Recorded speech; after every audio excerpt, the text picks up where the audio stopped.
Hello friends, आप सब कैसे हैं? आई होप आप सब बहुत ही अच्छे होंगे और स्वस्थ भी होंगे। मेरा नाम है ब्रिजेश कुमार और आप देखना शुरू कर चुके हैं कोर्सेस पॉइंट यूट्यूब चैनल, जो कि एमिड एंट्रेंस के लिए जाना जाता है। C U E T P G amid 2026 के लिए जितने भी एस्पिरेंट्स फॉर्म अप्लाई किए हुए हैं, उनको आज की परीक्षा के लिए ढेर सारी शुभकामनाएं। आप अच्छे से पेपर देकर आइएगा और बिल्कुल नहीं घबराइएगा। आपका पेपर यकीन मानिए बहुत अच्छा जाएगा अगर आपने जितना मैंने कहा था उतना पढ़ लिया है तो। यानी कि सारी थियरी की क्लास देख ली है, प्रैक्टिस सेट की क्लास जितनी अपलोड थी वो देख ली है और पी वाई क्यू 3 साल के लगा लिए हैं, तो आपका पेपर बहुत अच्छा जाएगा। अगर आपको टाइम मिलता है तो ये सेशन देख लीजिएगा और जल्दी जल्दी में ही देखिएगा, यानी 2x की स्पीड में देखिएगा क्योंकि आपका पेपर है। तो और अगर आपको लगता है कि नहीं मुझे और कुछ पढ़ना है तो आप वही पढ़िएगा। अगर आपने सब पढ़ रखा है तो इस सेशन को भी देख लीजिएगा, ठीक ना। अदरवाइज आपको आपने जो चीज़ नहीं पढ़ी है वो पढ़िएगा। और उसके अलावा जितनी भी स्टेट यूनिवर्सिटीज़ हैं या सेंट्रल यूनिवर्सिटीज़ हैं जो सी यू टी पी जी के अंडर में नहीं आती हैं, जैसे आपकी एम जी के वी पी वाराणसी हो गए, C C S U, C S J M U, R M L A U, M J P R U, D D U, G U, central university of Allahabad, Lucknow विश्वविद्यालय, J M आई, पटना विश्वविद्यालय, तो ये class सभी के लिए है क्योंकि एमिड एंट्रेंस एग्ज़ाम का जो सिलेबस होता है वो ऑलमोस्ट क्या होता है, सिमिलर होता है। और आज के इस सेशन में जिस टॉपिक पे हम लोग क्वेश्चन करने वाले हैं वो टॉपिक सभी के सिलेबस में इंक्लूड होता है। तो आज का हमारा अपना टॉपिक क्या रहने वाला है? आज का हमारा जो अपना टॉपिक है, आज का हमारा अपना टॉपिक है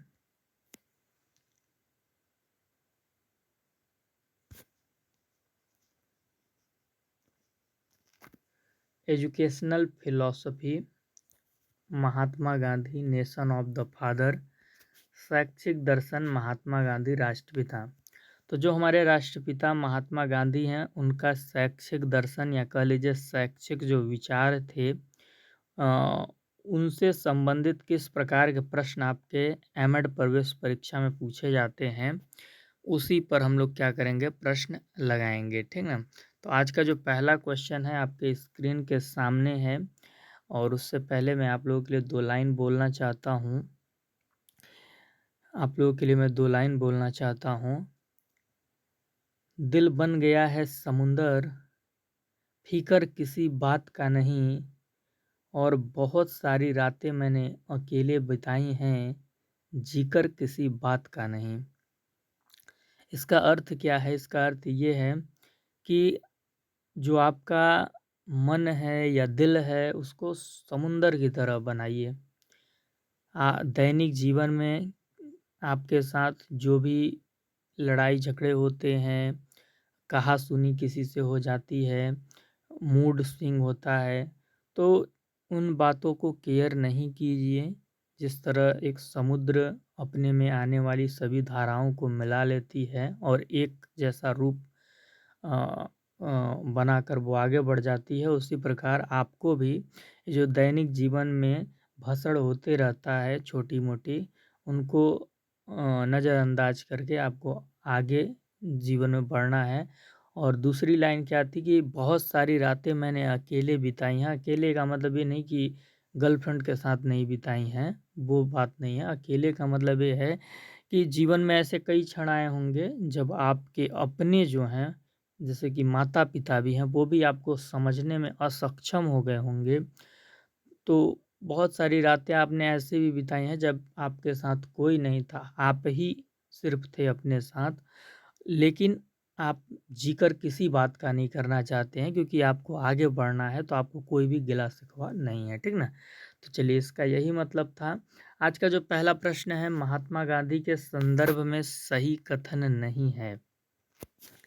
सही कथन नहीं है की बात कर रहा है, ठीक ना। तो आपको ऑप्शन क्या दिया है? महात्मा गांधी का जन्म आप जानते हैं कि 2 अक्टूबर 1869 में हुआ है और गुजरात के पोरबंदर में हुआ है। तो ये तो सही है। और उनकी मृत्यु भी आप लिख लीजिएगा कब हुआ है, तो उनकी मृत्यु 30 जनवरी 1948 में हुई थी, ठीक ना। नाथूराम गोडसे के द्वारा गोली मारकर की गई थी। बहुत ही गरीब परिवार से थे। वैष्णव धर्मावलंबी परिवार था गांधी जी का। तो आप जानते ही हैं कि उनकी माता जी जो थी वो वैष्णव धर्म को मानने वाली थी। और इनका पूरा नाम मोहनदास करमचंद गांधी है, तो ये भी आपको सही ही है। लेकिन हाँ, वो बहुत गरीब परिवार से नहीं थे। आपको पता है कि महात्मा गांधी जी के जो दादा थे वो पोरबंदर के दीवान थे, और उनके जो पिताजी भी थे वो भी अंग्रेजों के क्या थे, दीवान ही थे। तो वो संपन्न परिवार से थे, वो गरीब परिवार से नहीं थे। तो ये ख गलत है, कथन सही नहीं है, इसीलिए ये सही हो जाएगा, क्योंकि पूछा है कि कौन सा कथन सही नहीं है, ठीक ना। इसी प्रश्न को हम अंग्रेजी में देख लेते हैं। The following statement is not correct regarding Mahatma Gandhi. तो आप बोलेंगे कि उनका बॉर्न तो 2 अक्टूबर 1869 में हुआ, और कहाँ हुआ, इन पोरबंदर गुजरात में हुआ। डेथ उनका 30 जनवरी 1948 में हुआ। He came from a very poor family. तो आप बोलेंगे पुअर फैमिली से नहीं, वो रिच फैमिली से बिलोंग करते थे। He was a Vaishnav native, यानी वैष्णव धर्म को मानते थे। और his full name is Mohandas Karamchand Gandhi. तो आपका सी भी सही है, डी भी सही है, लेकिन बी कथन क्या है, बी कथन करेक्ट नहीं है, और इसीलिए यही सही हो जाएगा। तो आंसर क्या हो जाएगा इसका, बी हो जाएगा। दूसरा प्रश्न क्या है, दूसरा प्रश्न आप देख सकते हैं। महात्मा गांधी के संदर्भ में सही कथन है।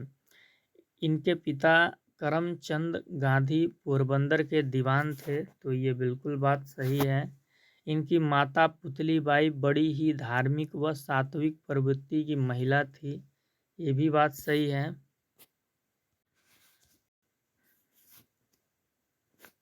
अपने बचपन में ही इन्होंने मनुस्मृति का एक अनुवाद पढ़ डाला था, ये भी बात सही है। तो इसका सही आंसर हो जाएगा आपका घ, यानी कि उपयुक्त सभी। इसी प्रश्न को हम अंग्रेजी में देख लेते हैं। The correct statement regarding Mahatma Gandhi is, his father Karamchand Gandhi was the Dewan of Porbandar. His mother Putlibai was a very religious and virtuous women. He read a translation of Manusmriti in his childhood. तो आप बोलेगे तीनों ही कथन सही है, तो हो जाएगा ऑल ऑफ दी एबव, ठीक ना। चौथा आंसर आपका सही हो जाएगा। तीसरा प्रश्न क्या है, तीसरा प्रश्न है आपका, महात्मा गांधी के धार्मिक गतिविधि के संदर्भ में सही कथन है कि वो कैसी धार्मिक गतिविधियां करते थे।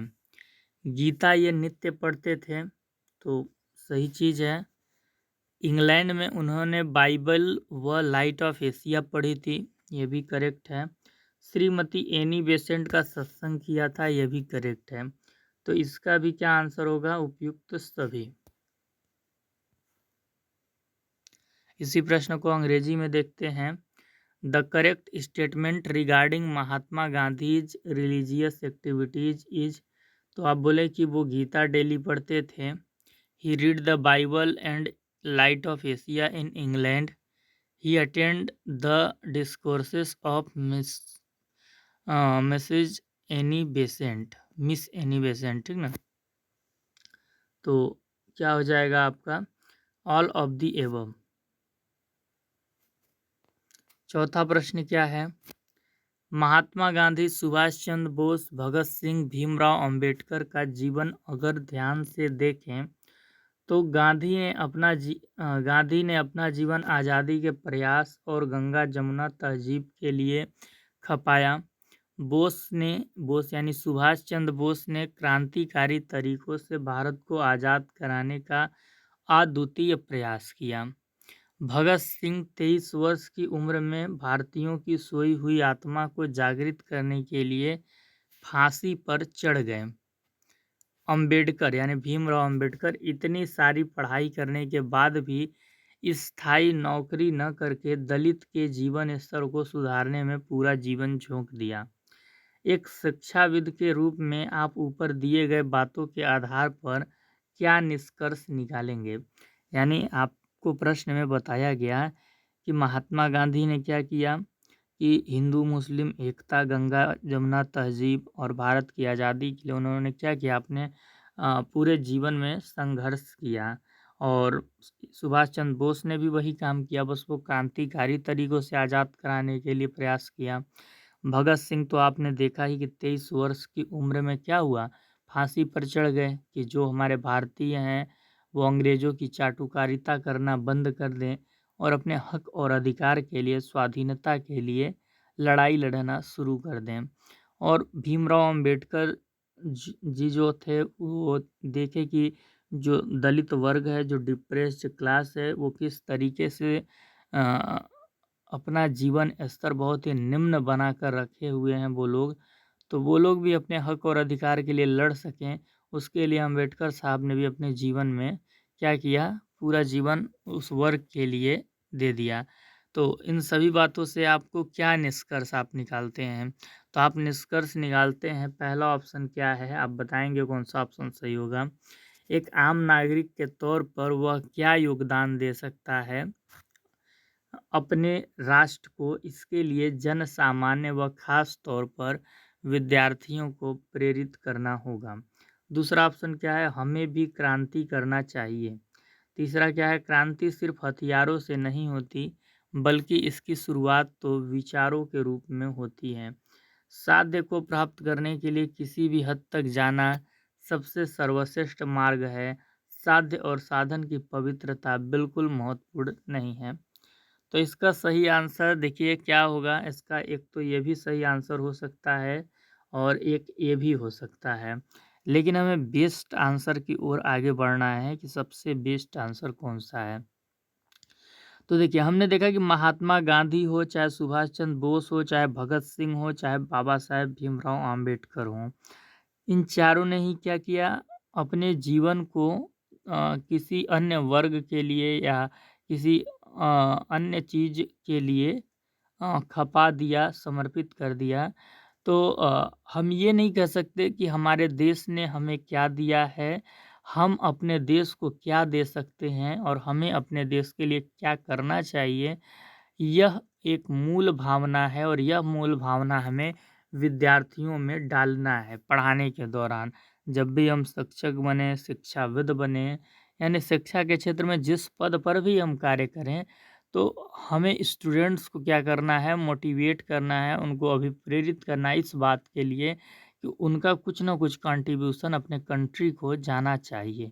ठीक ना? क्योंकि महात्मा गांधी ने भी कंट्रीब्यूशन किया, भगत सिंह ने भी किया, सुभाष चंद्र बोस ने भी किया और बाबा साहब भीमराव अम्बेडकर ने किया और उन्हीं की देन है कि भारत आज इतना सशक्त राष्ट्र है। ठीक ना? ये चीज़ है।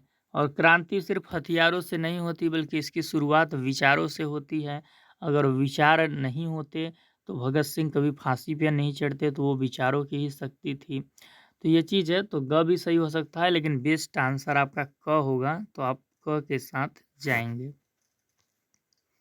ठीक ना? वही प्रश्न है, अंग्रेजी में है। If we look carefully at the lips of Mahatma Gandhi, Subhash Chandra Bose, Bhagat Singh, Bhimrao Ambedkar, then Gandhi spent his life for the freedom struggle and for the Ganga Jamuna culture. Bose made a unique effort to liberate India through revolutionary methods. Bhagat Singh was hanged at the age of 23 to awaken the sleeping soul of Indians. Ambedkar, despite having so much education, did not take up a permanent job and devoted his entire life to improving the standard of living of Dalits. As an educationalist, what conclusions would you draw from the above? तो आप बोले कि हम ये conclusion निकालते हैं कि what contribution can an ordinary citizen make to his nation. To this end, we must inspire the general public, specifically students. तो ये आपका सही हो जाएगा, ठीक ना। ए नंबर ऑप्शन आपका सही हो जाएगा। बाकी और ऑप्शन क्या है, तो we too must launch a revolution, ये करेक्ट नहीं होगा। Revolution does not begin with weapons, it begins with ideas. तो ये कथन तो सही है, लेकिन उतना बेस्ट ऑप्शन नहीं है, तो हम इसके साथ भी नहीं जाएंगे, ठीक ना। Going to any lengths to achieve the goal is the best way, the purity of the end and the means is not at all important. कि महात्मा गांधी जी बोलते हैं कि साध्य और साधन की दोनों की ही पवित्रता बहुत महत्वपूर्ण है, ठीक ना। क्योंकि देखिए महात्मा गांधी जी के लिए साध्य क्या था, देश की आज़ादी को प्राप्त करना, और साधन क्या था, सत्य और अहिंसा। तो यानी कि वो अपने साध्य को पाने के लिए, देश की आज़ादी को प्राप्त करने के लिए किसी भी गलत साधन का उन्होंने प्रयोग नहीं किया, ठीक ना। जिस प्रकार से रेवोल्यूशनरी हमारे कर रहे थे, जो क्रांतिकारी कर रहे थे, बम फोड़ रहे थे, किसी की हत्या कर रहे थे, तो वो चीज़ महात्मा गांधी ने नहीं किया। तो यही चीज़ आपको समझना है, तो इसमें आंसर ये होगा। पांचवा प्रश्न क्या है, पांचवा प्रश्न है महात्मा गांधी गीता को कहते थे, गीता माता कहते थे, या गीता पिता कहते थे, या गीता माता कहते थे, या उपयुक्त सभी। तो आपको ध्यान रखना है कि महात्मा गांधी गीता को क्या कहते थे, गीता माता कहते थे, ठीक ना। इसी प्रश्न को हम अंग्रेजी में देखते हैं। महात्मा गांधी कॉल्ड द गीता, तो आप बोले मदर गीता कहते थे, क्या कहते थे, मदर गीता कहते थे। आंसर ए हो जाएगा। छठवां प्रश्न क्या है, महात्मा गांधी जी ने भारतीय दर्शन की मूलभूत बातों को ही व्यवहारिक रूप दिया। हाँ, यह व्यवहारिक रूप इनकी व्यक्तिगत सूझबूझ का परिचायक है। अतः इनके दर्शन को किन नामों से जाना जाता है, तो महात्मा गांधी जी का जो दर्शन था, आप देखेंगे कि भारतीय हमारे 9 दर्शन टोटल हैं। तो इन्हीं 9 दर्शन की मूलभूत बातों को ही कैसे प्रैक्टिस में लाया जा सकता है, अपने आचरण में लाया जा सकता है, इन्हीं चीज़ों को गांधी जी ने अपने दर्शन में बताया है। तो अतः उनके दर्शन को किस नाम से जाना जाता है, तो आप बोले गांधी दर्शन के भी नाम से जाना जाता है, गांधीवाद के नाम से भी जाना जाता है, और सर्वोदय दर्शन के भी नाम से जाना जाता है। तो ऑप्शन क्या हो जाएगा, उपयुक्त सभी इसका आंसर हो जाएगा। इसी प्रश्न को हम अंग्रेजी में देख लेते हैं। Mahatma Gandhi gave practical form to the fundamental principles of Indian philosophy. This practical form reflects his personal insight. Therefore, by what name is his philosophy known? तो आप बोलेंगे Gandhian philosophy, Gandhism, Sarvodaya philosophy. Answer हो जाएगा आपका ऑल ऑफ दी एबव। चलिए प्रश्न number 7 देखिए, महात्मा गांधी के अनुसार मूल तत्व हैं पुरुष यानी ईश्वर, प्रकृति, पदार्थ, क एवं ख दोनों, केवल क। तो क एवं ख दोनों इसका सही आंसर हो जाएगा। According to Mahatma Gandhi the main fundamental elements are, तो आप बोलेंगे पुरुष गॉड होगा और प्रकृति मैटर भी होगा। तो इस प्रकार से both A and B answer हो जाएगा। महात्मा गांधी जी ईश्वर के संदर्भ में क्या विचार रखते थे, तो पहला ऑप्शन है ईश्वर अपरिवर्तनशील है, नित्य है, इसलिए वह सत्य है और सत्य ही ईश्वर है, ऐसा बोला करते थे। तो क तो आपका सही हो जाएगा। जगत का निर्माण करता है ईश्वर, पालन करता भी है और संहार करता भी है, यानी हमारा उद्धार भी करता है। प्रकृति के कण कण में ईश्वर व्याप्त है। तो ये ईश्वर के संदर्भ में गांधी जी के विचार थे। तो आंसर हो जाएगा उपयुक्त सभी। Mahatma Gandhi's views on God were as follows, तो आप बोलेंगे कि ही इज अनचेंजिंग, यानी जो गॉड है वो अनचेंजिंग है, इटर्नल है, और therefore he is the truth, और ट्रूथ ही क्या है, गॉड है। तो ये आपका करेक्ट है। ही इज द क्रिएटर, वो क्रिएटर भी है, सस्टेनर भी है और डिस्ट्रॉयर भी है, ठीक ना। तो बी भी आपका करेक्ट हो जाएगा। God is present in every particle of nature, की जो नेचर का एक एक पार्टिकल है उसमें गॉड के गॉड मौजूद है, तो आपका आंसर जो हो जाएगा वो ऑल ऑफ दी एबव हो जाएगा। आंसर आपका डी हो जाएगा। प्रश्न नंबर 9 क्या है? गांधी दर्शन के ज्ञान मीमांसा की विशेषताएं हैं। तो गांधी जी ज्ञान प्राप्त करने के दो मार्गों की बात करते थे और दो तरह की ज्ञान को प्राप्त करने की वकालत भी करते थे। एक तो वो भौतिक ज्ञान को प्राप्त करने की बात करते थे, तो भौतिक ज्ञान के अंतर्गत भौतिक जगत एवं मनुष्य जीवन के विभिन्न पक्षों पर ज्ञान प्राप्त करने के लिए बोलते थे, जैसे कि सामाजिक पक्ष हो गया, मनुष्य का आर्थिक पक्ष हो गया और राजनीतिक पक्ष हो गया। तो इनसे संबंधित एक तो हमें ज्ञान ग्रहण करना चाहिए और दूसरा आध्यात्मिक ज्ञान के अंतर्गत सृष्टि कैसे बनी है और किन चीज़ों से बनी है और उसको बनाने वाला कौन है, यानी सृष्टा और आत्मा परमात्मा संबंधित ज्ञान को रखा है। तो क एवं ख दोनों हो जाएगा। इसी प्रश्न को हम अंग्रेजी में देखते हैं। The characteristics of Gandhian philosophy of epistemology are, तो आप बोलेंगे material knowledge includes the physical world and various aspects of human life, social, economic, political. Spiritual knowledge includes knowledge related to the universe, the creator, the soul and the supreme soul। तो both A and B आपका answer हो जाएगा।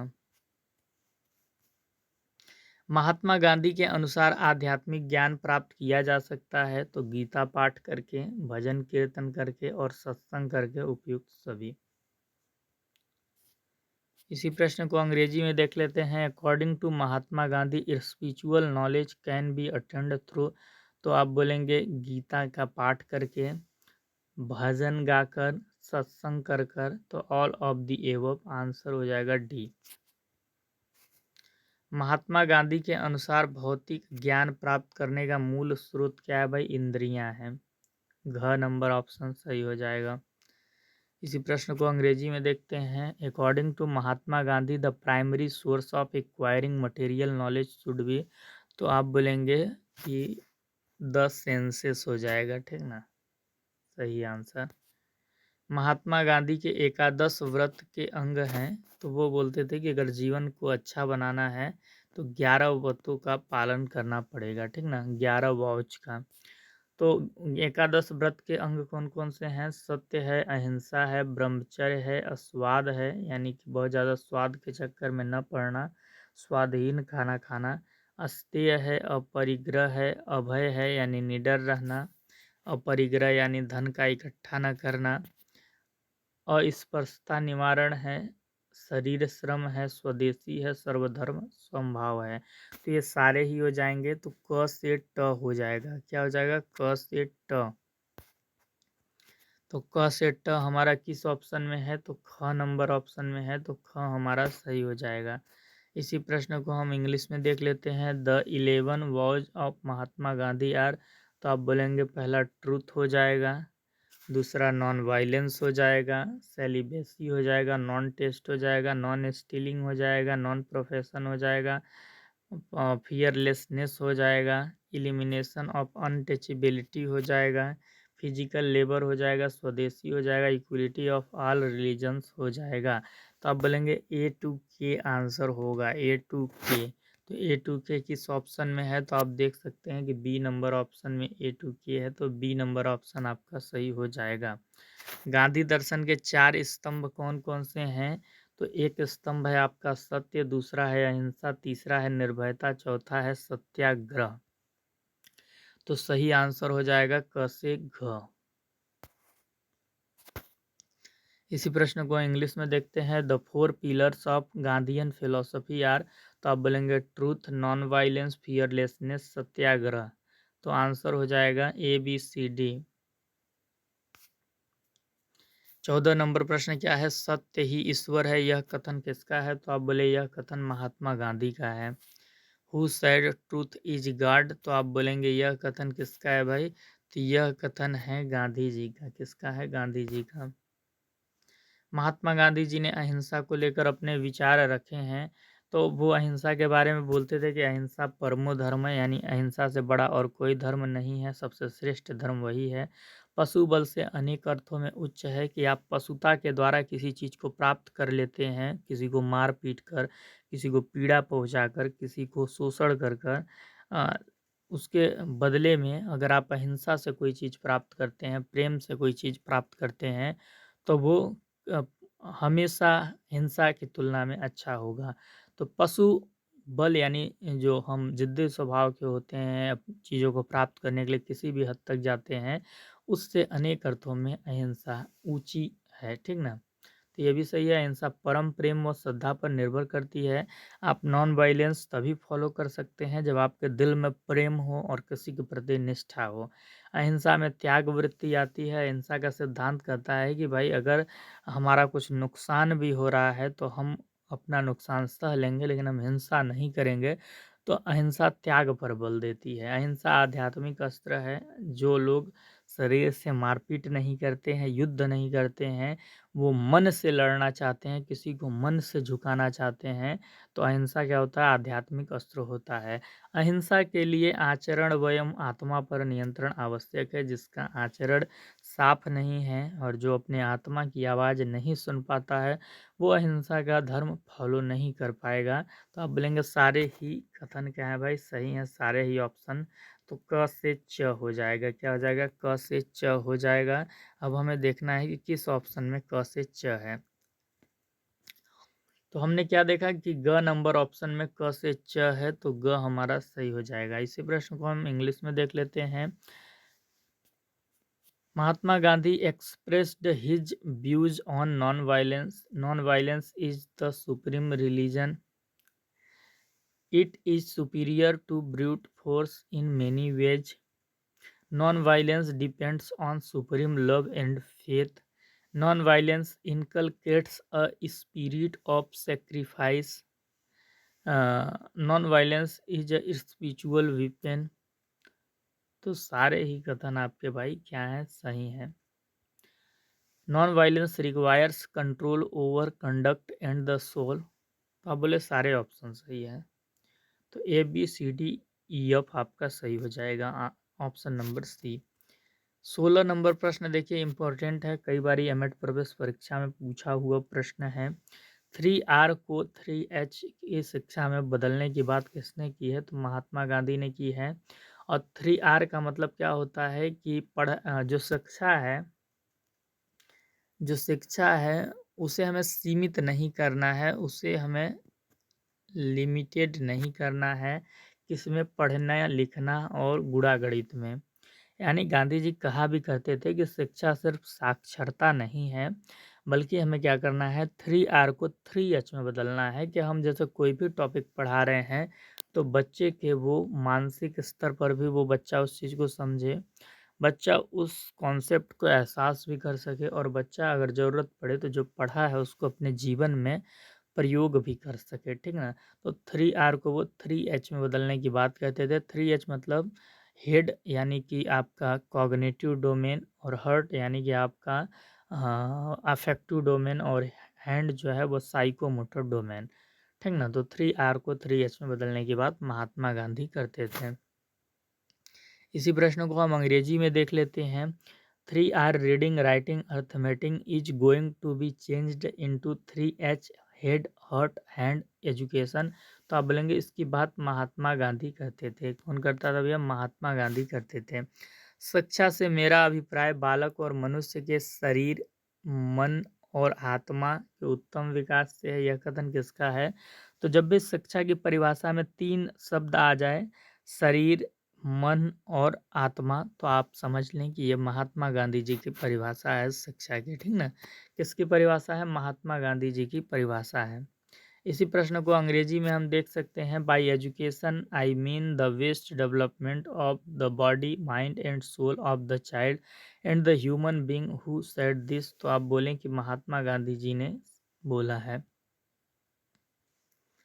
18 number प्रश्न क्या है भैया? महात्मा गांधी के अनुसार शिक्षा के उद्देश्य क्या हैं? तो महात्मा गांधी जी शिक्षा के 2 उद्देश्यों की बात करते थे। एक तो उनके अनुसार शिक्षा का तात्कालिक उद्देश्य था जो उनको तुरंत प्राप्त करना था। तो वो तात्कालिक उद्देश्य में क्या है कि भाई बच्चे का शारीरिक विकास हो जाए, मानसिक विकास हो जाए, बौद्धिक विकास हो जाए, बच्चा जीविकोपार्जन करने के योग्य बन जाए और सांस्कृतिक विकास भी उसका हो, और वो जो ये मोह माया है, जो दिखावे की दुनिया है, ग्लैमलेशन की दुनिया जो है, उससे भी उसे मुक्ति मिल जाए। यानी उन सभी चीज़ों के पीछे वो न भागे, सादा जीवन, उच्च विचार वाले सिद्धांत को अपना ले। और अंतिम उद्देश्य गांधी जी शिक्षा का क्या मानते थे कि भाई अगर व्यक्ति ने पढ़ लिख लिया है तो उसे वास्तविकता का अनुभव हो, यानी कि यथार्थता की समझ हो, आत्मज्ञान हो, ईश्वर भाव हो और चरित्र उसका अच्छा हो, यानी उसके चरित्र का निर्माण भी हो जाए, तो क एवं ख दोनों हो जाएगा। इसी प्रश्न को हम अंग्रेजी में देख लेते हैं। अंग्रेजी में क्या है? According to Mahatma Gandhi the aims of education are, तो आप बोले एक तो इमीडिएट एम्स था जिसमें कि physical, mental, intellectual, livelihood, cultural liberation आ जाएगा, और दूसरा था अल्टीमेट एम्स जिसमें कि experience of reality, self knowledge, God consciousness, character building, ये सारी चीज़ें आ जाएंगी। तो आप बोले आंसर क्या हो जाएगा? Both A and B. Answer क्या हो जाएगा? Both A and B. 19 number प्रश्न क्या कह रहा है भाई? जिस प्रकार बच्चे के शारीरिक विकास के लिए माँ का दूध आवश्यक है, ठीक उसी तरह मानसिक विकास के लिए शिक्षा आवश्यक है। यह कथन किसका है? तो आप बोले यह कथन गांधी का है। किसका है? गांधी का है। Just as mother's milk essential for child physical development, education is essential for mental development, who said this? तो आप बोले गांधी जी के द्वारा कहा गया है। आस्तिक विकास के लिए शारीरिक विकास जरूरी मानते थे, आत्मिक विकास के लिए शारीरिक विकास जरूरी मानते थे। तो जाहिर सी बात है कि भाई जब आपका शरीर ही विकसित नहीं रहेगा, आप जिंदा ही नहीं रहेंगे, तो फिर आप अपने आत्मज्ञान की ओर कैसे आगे बढ़ेंगे? तो जाहिर सी बात है कि अगर आप सेल्फ एक्चुअलाइजेशन की स्थिति में जाना चाहते हैं तो बाकी सारी चीज़ें नीडेड आपकी पूरी होनी चाहिए। तो इसका आंसर गांधी हो जाएगा। गांधी जी ऐसा बोलते थे। इसी प्रश्न को अंग्रेजी में देखते हैं। They believed that physical development is essential for spiritual development, तो बोले कि अब गांधी जी ऐसा कहा करते थे। कौन कहा करता था? गांधी जी। बेसिक शिक्षा द्वारा बच्चों को कम से कम जीविका कमाने योग्य बनाया जाना चाहिए। यह किसके शिक्षा मॉडल की सोच है? तो आप बोलेंगे महात्मा गांधी का जो बेसिक शिक्षा मॉडल था उसकी सोच थी कि बच्चों को कम से कम अपने जीविका कमाने योग्य उसकी शिक्षा के द्वारा वो बन जाए।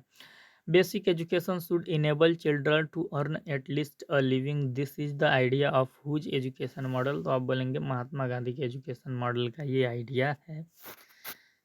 अगला प्रश्न क्या है? अवांछनीय चीजों से मुक्ति के उद्देश्य को ध्यान में रखकर गांधी जी किस प्रकार की शिक्षा पर बल देते थे कि जो भी ये दिखावे की दुनिया है, जो ग्लैमरेशन है, उससे हमें दूर किस प्रकार के शिक्षा के द्वारा ये चीज़ संभव है?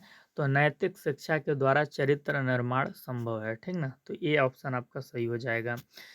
इसी प्रश्न को अंग्रेजी में देख लेते हैं। With the aim of liberation from undesirable things in mind, Gandhi ji emphasized which type of education? तो आप बोलेंगे वो मोरल एजुकेशन की बात करते थे। इसके लिए किसकी बात करते थे? मोरल एजुकेशन की।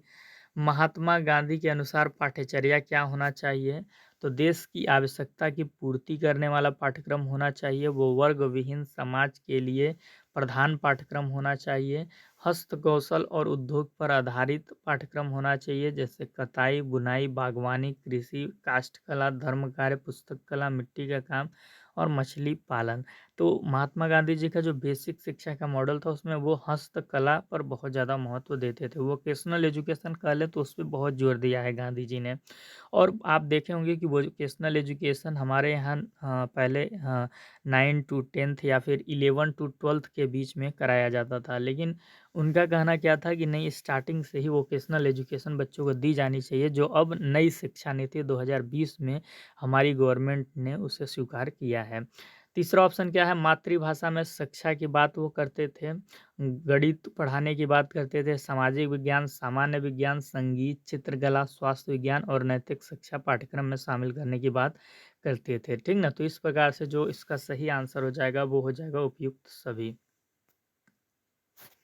इसी प्रश्न को अंग्रेजी में हम देखते हैं। According to Mahatma Gandhi the curriculum should be, तो एन एक्टिविटी ओरिएंटेड करिकुलम की बात करते थे।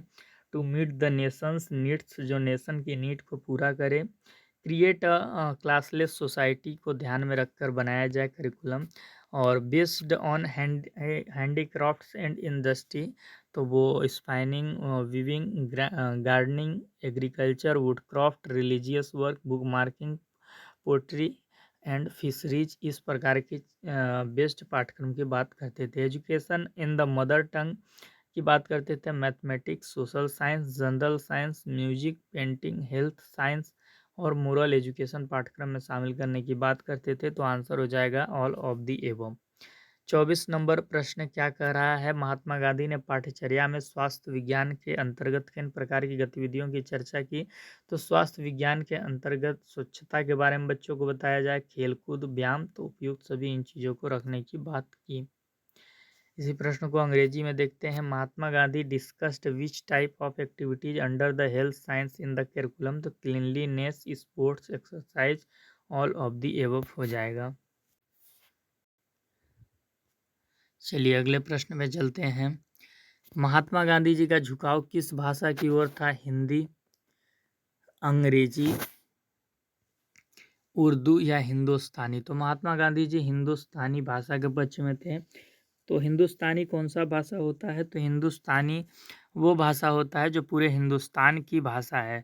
तो वो बोलते थे कि एक भाषा को महत्व न देकर हमें क्या करना है, जो बहुसंख्यकों की भाषा है उनको हमें महत्व देना है। तो जैसे हिंदी हो गया प्लस उर्दू हो गया, और उसके द्वारा जो और उसके अलावा भी जो कुछ भाषाएं हैं उनके शब्द भी हमें हिंदुस्तानी भाषा में लेने हैं। तो हिंदुस्तानी भाषा के समर्थन में वो थे। Mahatma Gandhi was most inclined towards which language? तो आप बोलेंगे हिंदुस्तानी लैंग्वेज। 26 नंबर प्रश्न क्या है? 26 नंबर प्रश्न है, महात्मा गांधी जी ने सर्वप्रथम कब राष्ट्रीय शिक्षा का मॉडल अपने साथियों के सामने प्रस्तुत किया था? हालांकि उस दौरान इसे मूर्त रूप नहीं दिया जा सका। तो आप बोलेंगे 1921 में। वो बेसिक शिक्षा का मॉडल रखते हैं लेकिन उस समय उसे मूर्त रूप नहीं मिल पाया। When did Mahatma Gandhi first present his model of national education to his colleagues, although it could not be implemented at that time? तो आप बोलेंगे 1921। बेसिक शिक्षा मॉडल के संदर्भ में सही कथन है। 22 अक्टूबर 1937 वर्धा राष्ट्रीय शिक्षा सम्मेलन में प्रस्तुत हुआ। सही चीज़ है। 7 से 14 वर्ष के बच्चों के लिए प्रारंभिक शिक्षा निःशुल्क एवं अनिवार्य की व्यवस्था की जाए, इसके अंतर्गत कहा गया, यह भी सही है। शिक्षा का माध्यम मातृभाषा हो, यह भी सही है। और जो बेसिक शिक्षा की समिति के अध्यक्ष थे वो डॉक्टर जाकिर हुसैन थे। हाँ, इसका जो मूल निकला था वो महात्मा गांधी से निकला था, ये भी आपको ध्यान में रखना है। तो इसका सही ऑप्शन क्या हो जाएगा? उपयुक्त सभी हो जाएगा। इसी प्रश्न को हम अंग्रेजी में देख लेते हैं। The correct statement regarding the basic education model is? तो आप बोलेंगे प्रेजेंटेड, ये हुआ था वर्धा नेशनल एजुकेशन कॉन्फ्रेंस में, और दिन था 22 अक्टूबर 1937। एलिमेंट्री एजुकेशन में 7 to 14 ईयर्स के बच्चों को फ्री एंड कंपलसरी एजुकेशन देने की बात की गई थी इसमें। और the medium of instruction will be mother tongue की भी बात की गई थी। तो ऑल ऑफ दी एबव हो जाएगा। 28 नंबर प्रश्न क्या है? कथन 1 आपका कह रहा है कि संपूर्ण शिक्षा किसी आधारभूत शिल्प अथवा उद्योग पर आधारित होना चाहिए। कथन 2 क्या कह रहा है? शिल्प का चुनाव बच्चों की योग्यता और स्थानीय आवश्यकताओं के आधार पर किया जाना चाहिए। यानी जिस क्षेत्र के बच्चों को शिक्षा देनी है तो उस क्षेत्र में देखें कि भाई स्थानीय लोग क्या करते हैं, तो उसी चीज़ को हम शिक्षा में सिखाएंगे। तो आप बोले कथन 1 और कथन 2 दोनों सही हैं, तो क आपका सही हो जाएगा। इसी प्रश्न को अंग्रेजी में देखते हैं। तो स्टेटमेंट 1 आपका बोला जा रहा है all education should be based on a basic craft and industry. Statement 2 आपका बोला जा रहा है the choice of craft should be based on the children's abilities and local needs. तो आप बोलें both statement 1 and 2 are correct. 29 number प्रश्न क्या है? कथन आपका है संपूर्ण शिक्षा किसी आधारभूत शिल्प अथवा उद्योग पर आधारित होना चाहिए, और इसीलिए शिक्षा में जैसे कि बांसों के वस्तुओं का निर्माण कार्य कराया जाए, उससे स्कूलों का व्यय पूरा किया जाए। तो महात्मा गांधी जी का जो बेसिक शिक्षा मॉडल था उसमें कहा जाता था कि बच्चे श्रम करेंगे और उस श्रम के द्वारा यानी कुछ चीज़ों का निर्माण करेंगे और उसको बाजार में ले जाकर बेचा जाएगा और उससे जो पैसा निकलेगा उससे उनकी शिक्षा पर खर्च किया जाएगा, बच्चों की शिक्षा पर। तो कथन और कारण क्या है भाई, दोनों आपस में संबंधित हैं, यही आपका सही हो जाएगा। इसी प्रश्न को अंग्रेजी में हम देखते हैं। स्टेटमेंट क्या है भाई, all education should be based on some basic craft and industry. Reason क्या बताया जा रहा है कि इसीलिए manufacture of material should be undertaken to cover school expenses. ठीक ना, तो द स्टेटमेंट एंड रीजन क्या है, दोनों रिलेटेड हैं। 30 नंबर प्रश्न क्या है, बेसिक शिक्षा मॉडल के क्या सिद्धांत हैं भाई। तो शिक्षा को अनिवार्य एवं निःशुल्क बनाने का सिद्धांत, बच्चों को आत्मनिर्भर बनाने का सिद्धांत, सत्य अहिंसा और सर्वोदय के क्रियान्वयन का सिद्धांत, शिक्षा को जीवन से जोड़ने का सिद्धांत, मातृभाषा में शिक्षा का सिद्धांत, शिक्षा को हस्तकौशलों पर केंद्रित करने का सिद्धांत, ज्ञान को एक इकाई के रूप में विकसित करने का सिद्धांत। तो क से छ हो जाएगा, क से छ सही आंसर हो जाएगा। तो क से छ आपका ग नंबर ऑप्शन में है, तो यही आप बोले कि क्या हो जाएगा, सही हो जाएगा। इसी प्रश्न को हम अंग्रेजी में देखते हैं। The principles of the basic education model are, the principle of making education compulsory and free correct है। The principle of making children self reliant, ये भी आपका करेक्ट है। The principle of implementing truth non violence and Sarvodaya, तो ये भी आपका correct है। The principle of linking education to life, the principle of education in the mother tongue, the principle of focusing education on hand skill. तो सारे option आपके क्या है भाई, सही हैं। The principle of developing knowledge as a unit, तो आप बोले सारे ऑप्शन सही हैं, तो ए टू जी हो जाएगा। क्या हो जाएगा, सी नंबर ऑप्शन आपका सही हो जाएगा। बेसिक शिक्षा मॉडल के उद्देश्य क्या है भाई, तो शारीरिक एवं मानसिक विकास करना, बच्चों का सर्वोदय समाज की स्थापना करना, यानी समाज के जो बॉर्डर पे लोग हैं, ये आपका बॉर्डर है, ये बॉर्डर पे जो बच्चे हैं उनको भी शिक्षा हम दे सकें। सांस्कृतिक विकास करना, चारित्रिक एवं नैतिक विकास करना, आध्यात्मिक विकास करना। तो क से अंग हो जाएगा। तो क से अंग आपका ग नंबर ऑप्शन में है, तो ग नंबर ऑप्शन आपका सही हो जाएगा। इसी प्रश्न को अंग्रेजी में देखते हैं। The objective of the basic education model are, तो अब बोले physical and mental development, establishment of a Sarvodaya society, cultural development, character and moral development, spiritual development. A to E हो जाएगा, ऑप्शन सी नंबर ऑप्शन आपका सही हो जाएगा। 32 number प्रश्न क्या है, महात्मा गांधी जी ने शिक्षा में किस प्रकार के अनुशासन की वकालत की। तो अनुशासन आत्म प्रेरित होना चाहिए, यानी बच्चा खुद में प्रेरित हो। दमनात्मक विधि का ये विरोध करते हैं कि भाई बच्चे का दमन नहीं करना है किसी चीज़ में, उसको स्वयं से सही और गलत को समझने की अवसर देना है। प्रभावात्मक विधि के बात करते थे कि भाई जो टीचर है वो खुद अपना व्यक्तित्व उच्च रखें ताकि बच्चा उसको देखकर अनुकरण करे। तो उपयुक्त सभी आंसर हो जाएगा। What type of discipline in education did Mahatma Gandhi advocate, तो वो सेल्फ मोटिवेटेड की बात करते थे, वो अपोज करते थे रिप्रेसिव मेथड की, अफेक्टिव मेथड की भी बात करते थे। तो ऑल ऑफ द एबव हो जाएगा। 33 नंबर प्रश्न क्या है, महात्मा गांधी के अनुसार शिक्षक का व्यक्तित्व होना चाहिए। तो शिक्षक को समाज का आदर्श होना चाहिए कि सारे समाज के लोग उससे सीखें। ज्ञान का पुंज होना चाहिए, ज्ञान भरा होना चाहिए, सत्य का आचरण करने वाला होना चाहिए और व्यवसाय को सेवा के रूप में स्वीकार करना चाहिए। कि जैसे कि वो जो पढ़ा रहा है तो वो उसका धंधा नहीं है, बल्कि क्या है, वो समाज की सेवा कर रहा है। बच्चों के पिता मित्र पथ प्रदर्शक सहयोगी के रूप में वो कार्य करें, वो सहिष्णु हो, उदारचेता हो और धैर्यवान हो। तो ये सारे शिक्षक के गुण कौन बताता है, महात्मा गांधी जी बताते हैं। तो क से च आपका सही आंसर हो जाएगा, तो ग नंबर आपका सही आंसर हो जाएगा। इसी प्रश्न को अंग्रेजी में हम देखते हैं। अकॉर्डिंग टू महात्मा गांधी और टीचर्स पर्सनैलिटी शुड बी, तो बोलते हैं कि भाई टीचर को रोल मॉडल होना चाहिए सोसाइटी के लिए। और फिर वो बोलते हैं कि उसे नॉलेज का क्या होना चाहिए, रिपॉजिटरी होना चाहिए। और वो बोलते थे कि वो ट्रूथ को प्रैक्टिस में लाता हो और एक्सेप्ट अपने प्रोफेशन को वो सर्विस के रूप में क्या करता हो, एक्सेप्ट करता हो। Act as a father, friend, guide and support to children, और टॉलरेट करता हो, टॉलरेंट हो, और वो क्या हो, धैर्यवान हो, सहिष्णु हो। तो ये सारे क्वालिटी बताते हैं टीचर के। तो ए से एफ आपका सही हो जाएगा, तो सी नंबर ऑप्शन आपका सही हो जाएगा। महात्मा गांधी जी शिक्षार्थी के संबंध में क्या विचार रखते थे कि जो विद्यार्थी है, स्टूडेंट है, वो शिक्षा प्रक्रिया का भाई सेंटर पॉइंट है, उसी के अनुसार सारी चीज़ें होनी चाहिए।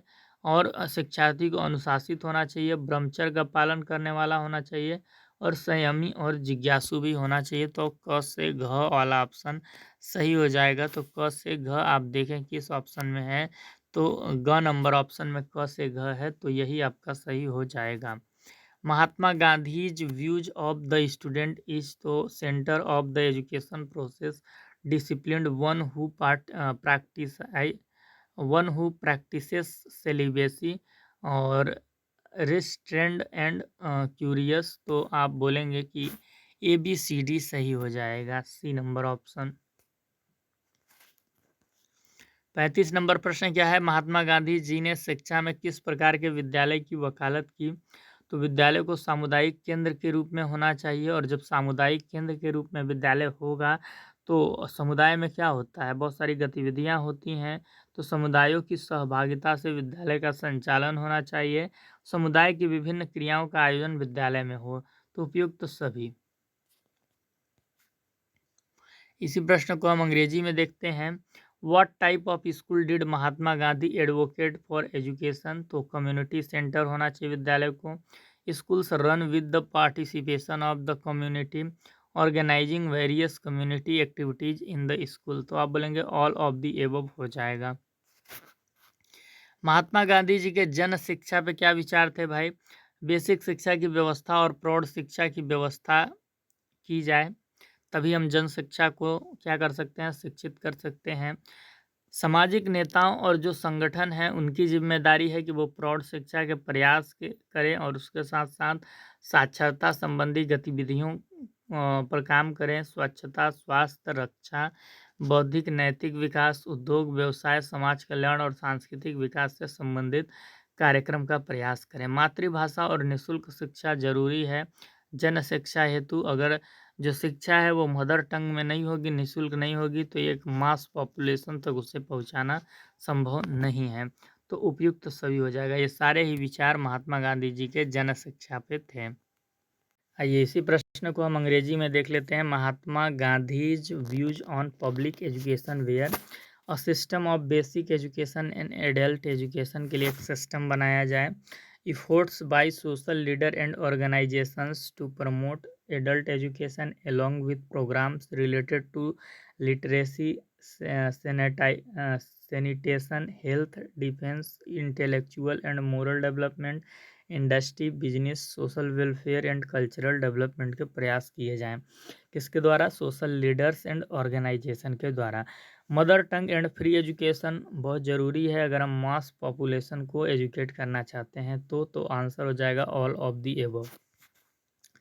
37 नंबर प्रश्न क्या कर रहा है, महात्मा गांधी जी के स्त्री शिक्षा पर क्या विचार थे भाई। तो स्त्री शिक्षा के संबंध में वे सह शिक्षा की वकालत करते थे, स्त्रियों की भागीदारी को जरूरी मानते थे, और प्राथमिक व उच्च स्तर पर वो मानते थे, उच्च स्तर का मतलब यहाँ पे 6 से 8 की बात हो रही है, वो मानते थे कि 1 से 8 तक कम से कम हम सह शिक्षा की व्यवस्था कर सकते हैं।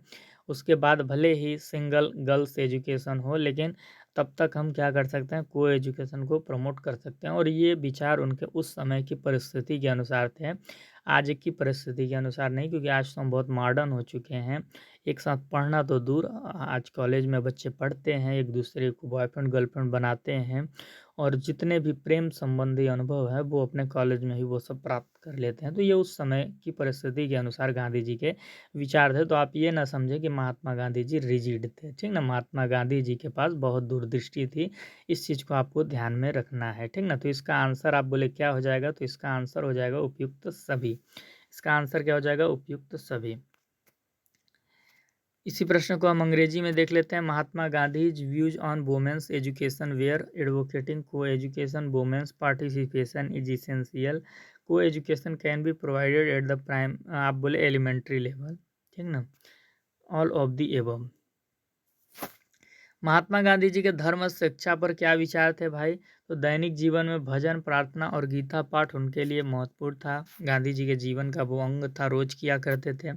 धर्म विशेष की शिक्षा विद्यालय में नहीं दी जाए कि कोई विद्यालय में सिर्फ और सिर्फ हिंदू धर्म की शिक्षा दी जाए, या सिर्फ और सिर्फ इस्लाम धर्म की शिक्षा दी जाए, या सिर्फ और सिर्फ ईसाई धर्म की शिक्षा दी जाए, ये गलत बात है।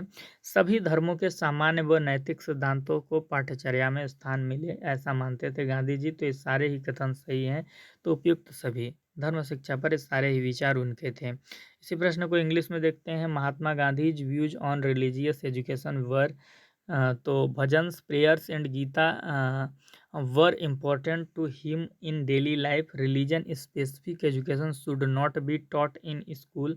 The general and moral principle of all religions should be included in the curriculum. All of the above आप बोलेंगे सही आंसर हो जाएगा। महात्मा गांधी जी के शिक्षा दर्शन के गुण क्या है भाई?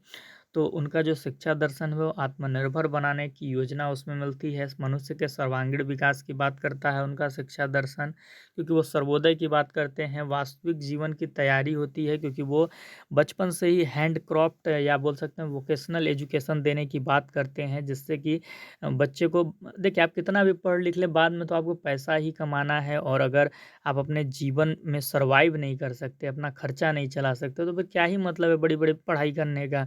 तो वास्तविक जीवन की तैयारी है इनका शिक्षा दर्शन। भारतीयों के लिए आधारभूत पाठ्यचर्या ये प्रदान करते हैं कि भाई देश की जो आवश्यकता की पूर्ति करे ऐसा पाठ्यक्रम चाहिए, और जो वर्ग विहीन समाज के लिए जरूरी है वैसा पाठ्यक्रम चाहिए। और उसके अलावा वो क्या बोलते हैं कि भाई vocational education is very important, और गणित हो गया, सामाजिक विज्ञान हो गया, इतिहास हो गया, ये सारी चीज़ें पढ़ाई जानी चाहिए।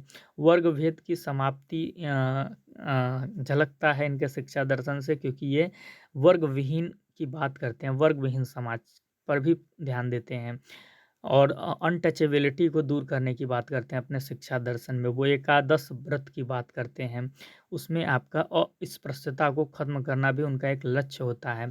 शारीरिक और मानसिक श्रम के अंतर की समाप्ति की बात करते हैं कि भाई जितना हम मानसिक श्रम करेंगे उतना ही ज़रूरी है हमारे लिए शारीरिक श्रम भी करना।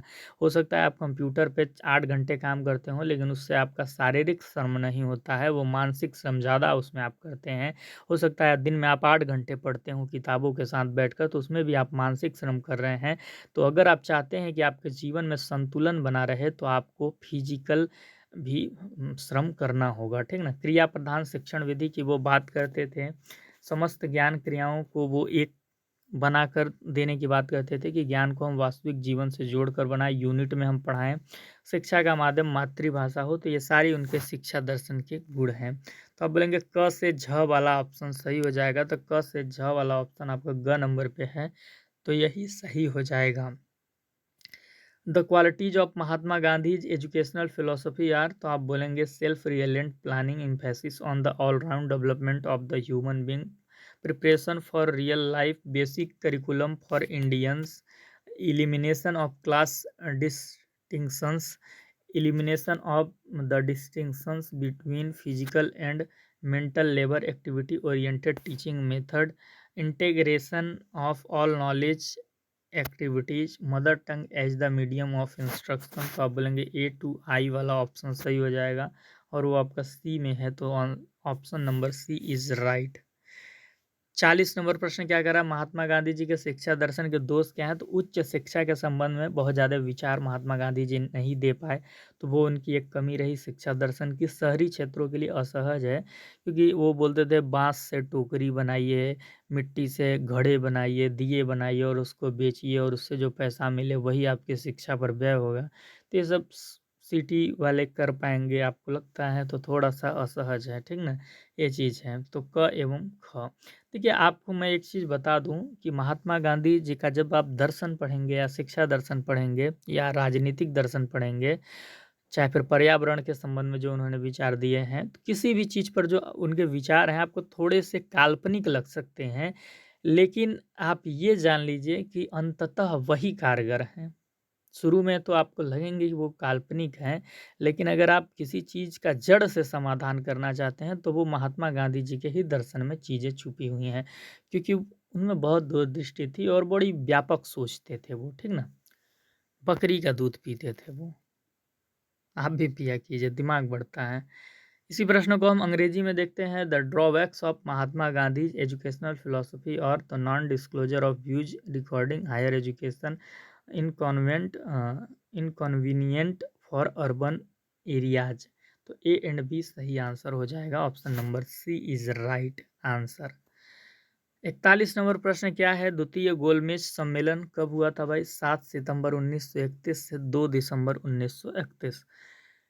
तो जब ये द्वितीय गोलमेज सम्मेलन के दौरान गांधी जी की जो वेशभूषा थी, धोती और लंगोटी थी, तो ये लंदन गए थे धोती और लंगोटी पहनकर।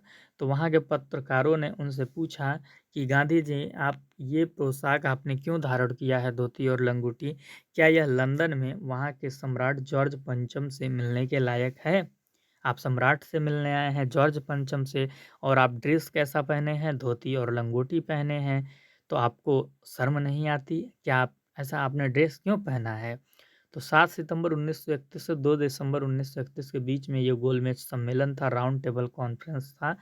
तो इनमें इस जब यहाँ आए तो पत्रकारों ने भाई पूछा कि आप धोती और लंगोटी में क्यों आ गए हैं? आप सम्राट से मिलने आए हैं और फ़कीर की तरह कपड़े पहनकर आ गए हैं।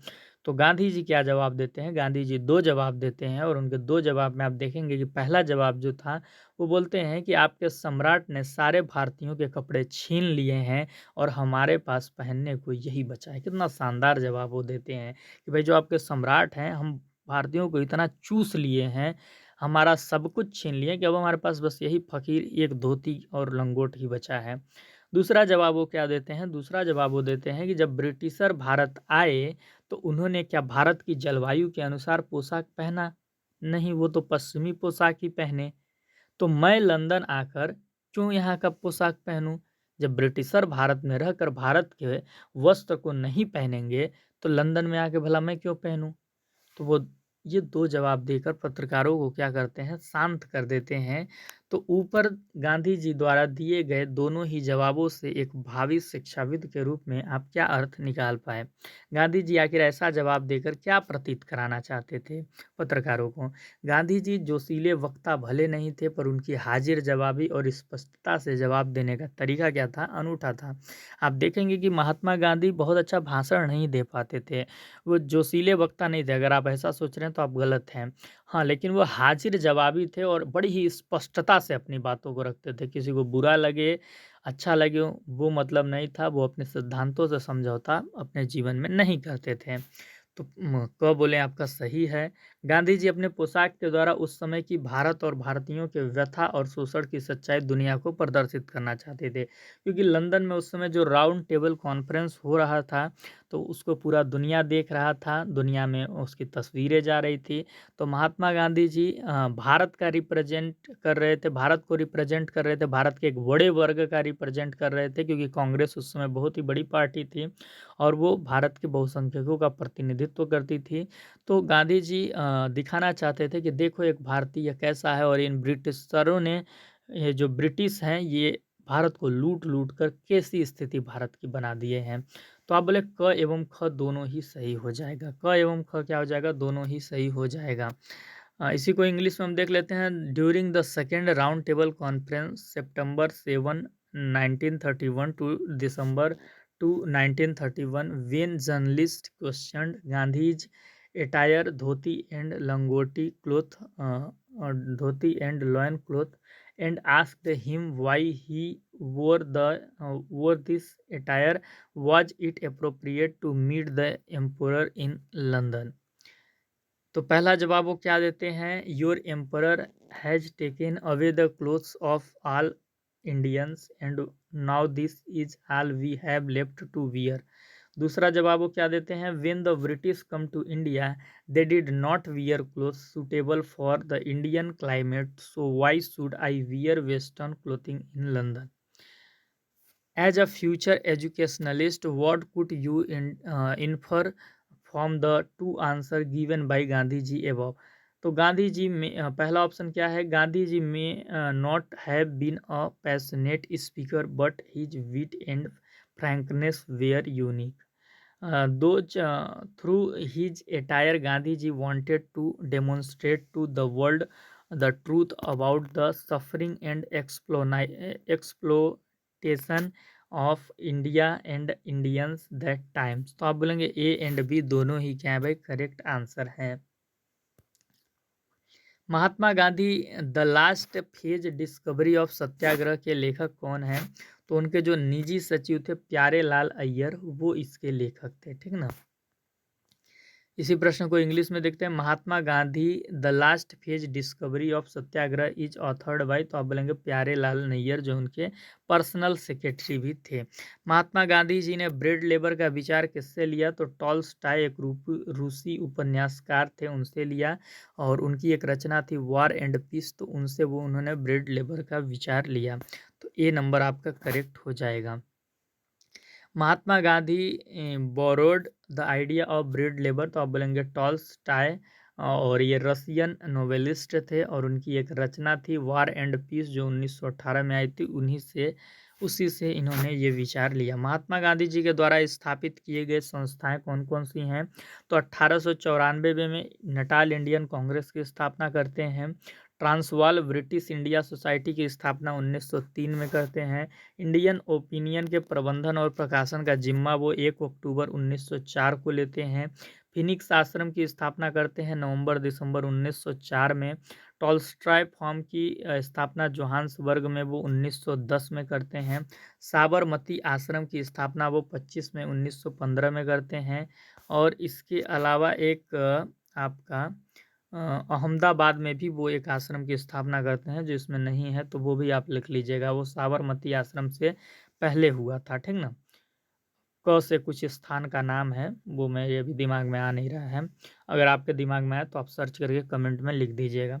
तिलक स्वराज फंड की स्थापना वो 1920 से 21 के बीच में करते हैं। हरिजन सेवक संघ की स्थापना वो 1932 में करते हैं। तो आंसर क्या हो जाएगा? क से ज आंसर हो जाएगा।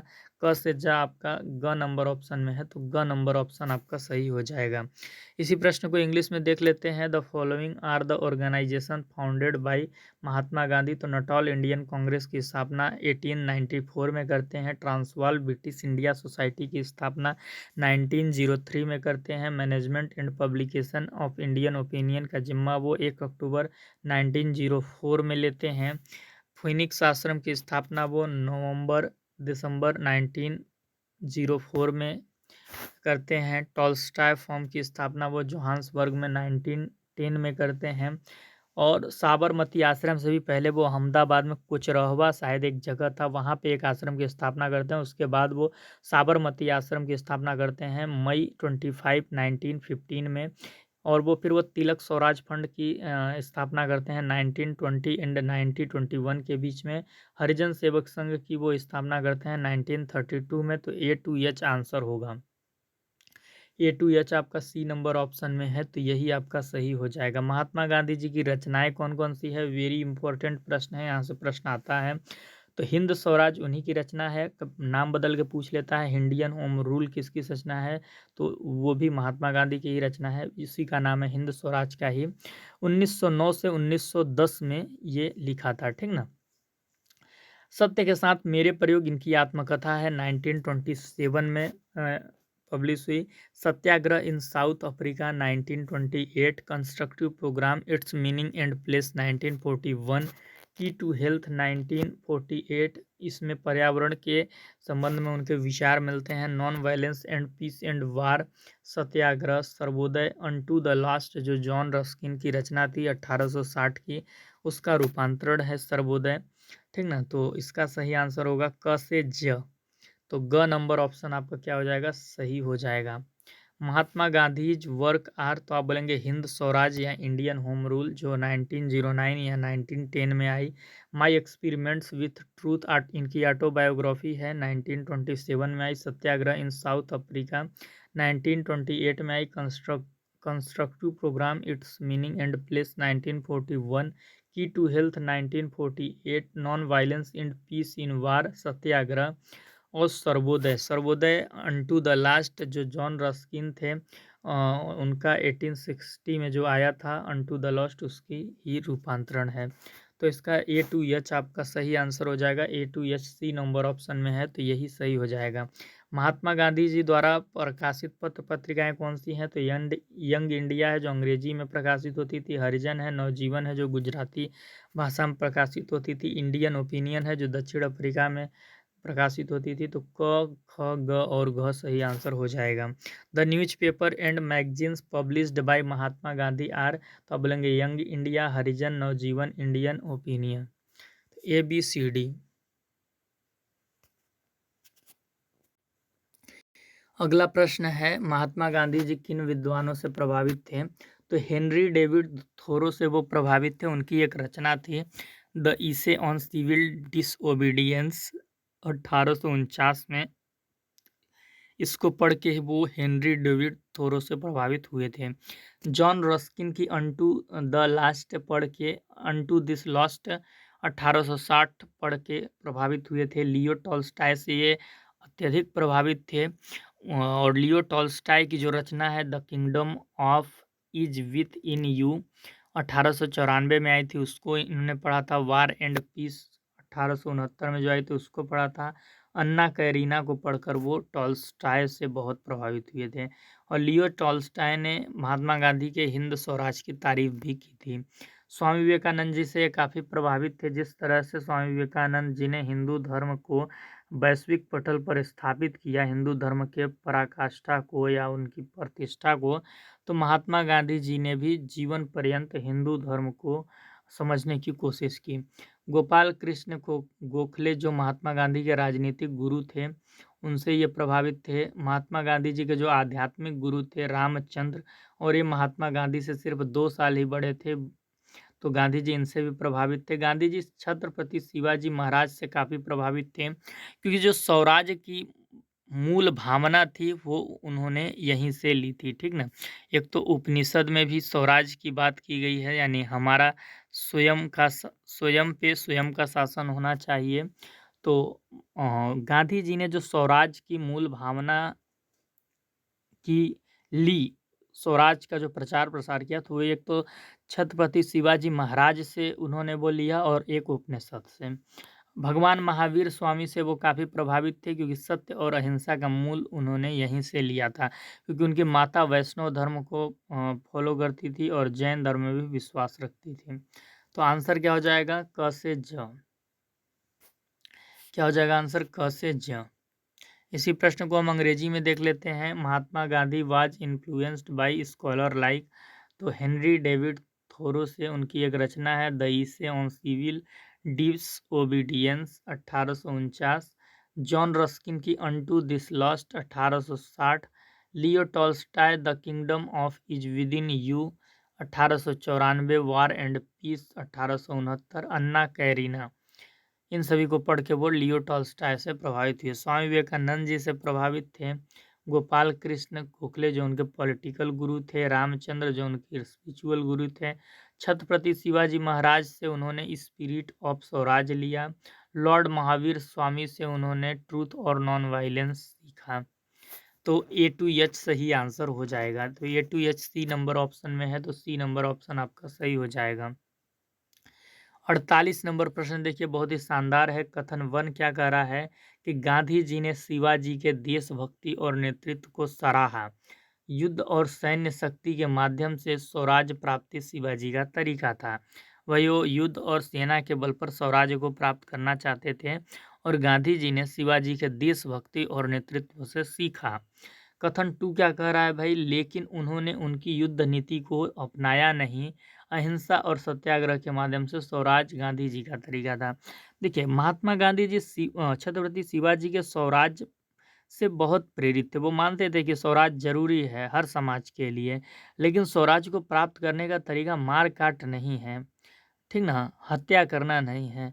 गांधी जी उनके स्वराज के मूल भावना को तो अपनाए, लेकिन दोनों में अंतर था। शिवाजी स्वराज प्राप्त करने के लिए युद्ध करते थे, और महात्मा गांधी जी स्वराज प्राप्त करने के लिए सत्याग्रह और अहिंसा करते थे। तो ये दोनों में बेसिक अंतर है। खासकर स्वराज की भावना दोनों में समान थी, महात्मा गांधी में भी समान थी और छत्रपति शिवाजी में भी। तो कथन तीनों सही है। क्या है? तीनों कथन सही है भैया, आंसर हो जाएगा।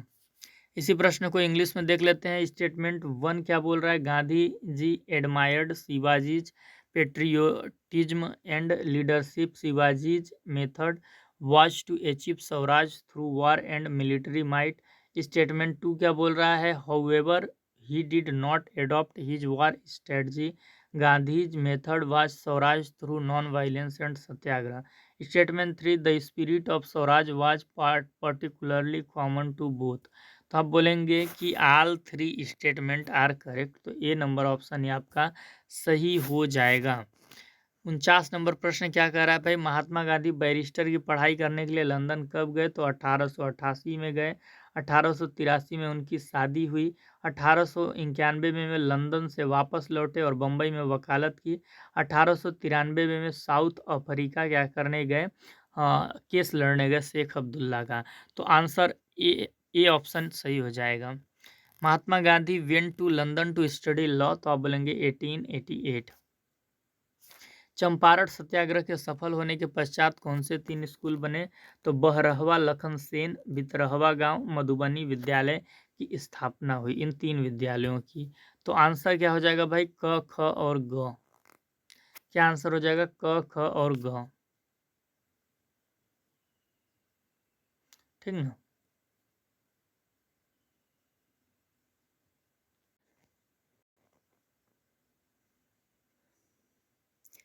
इसी प्रश्न को हम इंग्लिश में देख लेते हैं। After the successful Champaran satyagraha 3 schools were established. तो आप बोलेंगे बहरहवा लखन सेन, भितरहवा विलेज, मधुबनी स्कूल, ये 3 स्कूल की स्थापना हुई। तो आप आंसर क्या बोलेंगे? इसका आंसर होगा ए, बी, सी। यहाँ आंसर सी नहीं है, ए होगा, मिस टाइपिंग है। ठीक। महात्मा गांधी जी ने पहली बार विदेशी शिक्षा का सक्रियता से विरोध कब किया भाई?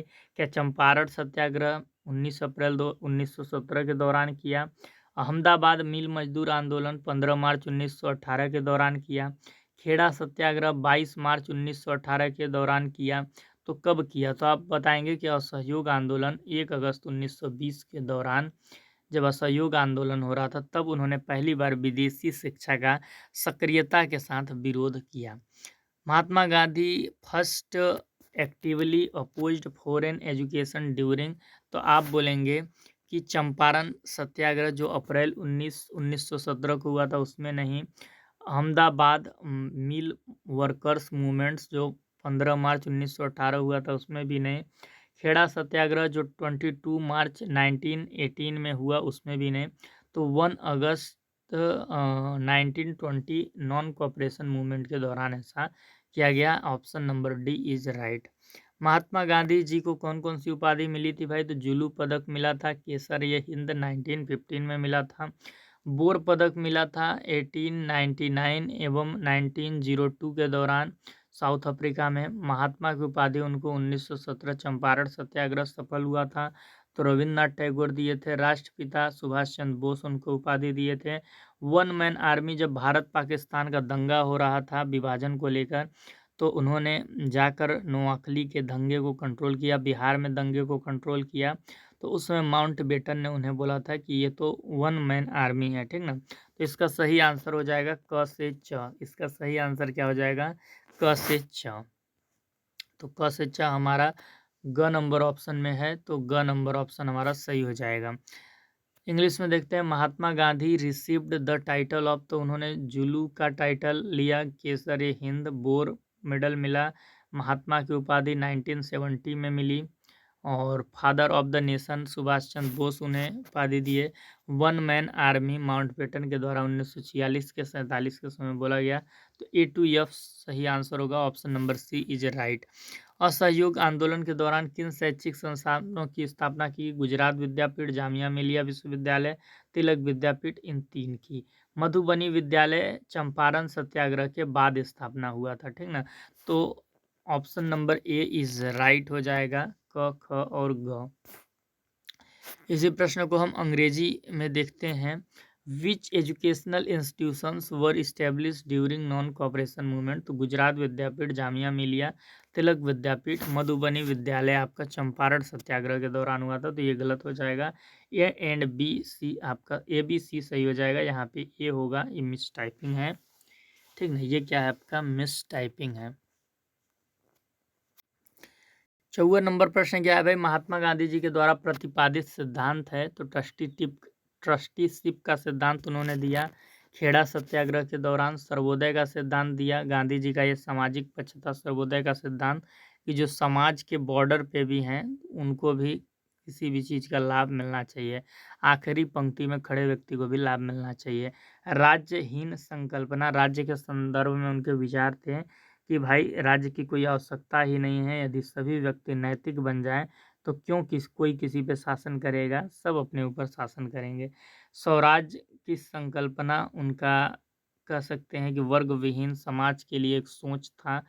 सामाजिक पक्ष ही बोल सकते हैं स्वराज की संकल्पना। गांधी जी का स्वराज का मतलब कि किसी भी आंखों में आंसू नहीं होना चाहिए। सत्य और अहिंसा का सिद्धांत आप जानते ही हैं, सत्याग्रह का सिद्धांत भी आप जानते ही हैं, सत्य के लिए आग्रह करना, धर्म विहीन और नैतिकता विहीन राजनीतिक असंभव। कि बोलते हैं ना कि राजनीति में धर्म का इंटरफेरेंस नहीं होना चाहिए, तो गांधी जी बोलते हैं कि धर्म के बिना तो राजनीति हो ही नहीं सकती, क्योंकि धर्म के बिना जो राजनीति होगी वो नैतिक नहीं होगी। धर्म हमें नैतिक गुण सिखाती है, नैतिकता के मानदंड पर कसती है, तभी राजनीति सही हो सकती है। तो गांधी जी के कुछ विचार अलग ही थे। ग नंबर ऑप्शन सही हो जाएगा। The principles propounded by Mahatma Gandhi are, तो आप बोलेंगे कि एक तो ट्रस्टीशिप का प्रिंसिपल दिया और एक खेड़ा सत्याग्रह के दौरान दिया, ठीक ना। द प्रिंसिपल ऑफ सर्वोदय, तो सर्वोदय हो या स्वराज्य हो, दोनों ही एक दूसरे से रिलेटेड हैं। फिर नो स्टेट की बात की उन्होंने, ट्रूथ एंड नॉन वायलेंस की बात की, प्रिंसिपल ऑफ सत्याग्रह भी दिया उन्होंने, politics without religion and morality impossible है, तो ये राजनीति में धर्म के हस्तक्षेप को लेकर उन्होंने अपने विचार दिए थे। तो आंसर हो जाएगा A to G, C number option is right. 55 number प्रश्न क्या है? महात्मा गांधी जी ने भगत सिंह की वीरता की कई बार तारीफ की। लॉर्ड इरविन से उन्होंने कहा कि मैं हिंसा का समर्थक नहीं हूं, अतः भगत सिंह के वक्तव्यों या मैं उनके साथ नहीं हूं, लेकिन मैं उनके फांसी का विरोध करता हूं, क्योंकि आपके द्वारा प्रस्तावित यह कृत्य हिंसा है। एक भावी शिक्षाविद के रूप में आप ऊपर दिए गए कथन का क्या तात्पर्य निकालेंगे? तो ऑप्शन नंबर क क्या है? गांधी जी के सिद्धांत सत्य और अहिंसा थे और उन्हें अपने सिद्धांतों के साथ समझौता मंजूर नहीं था। तो ये भी सही है भाई, ये अर्थ निकाला जा सकता है।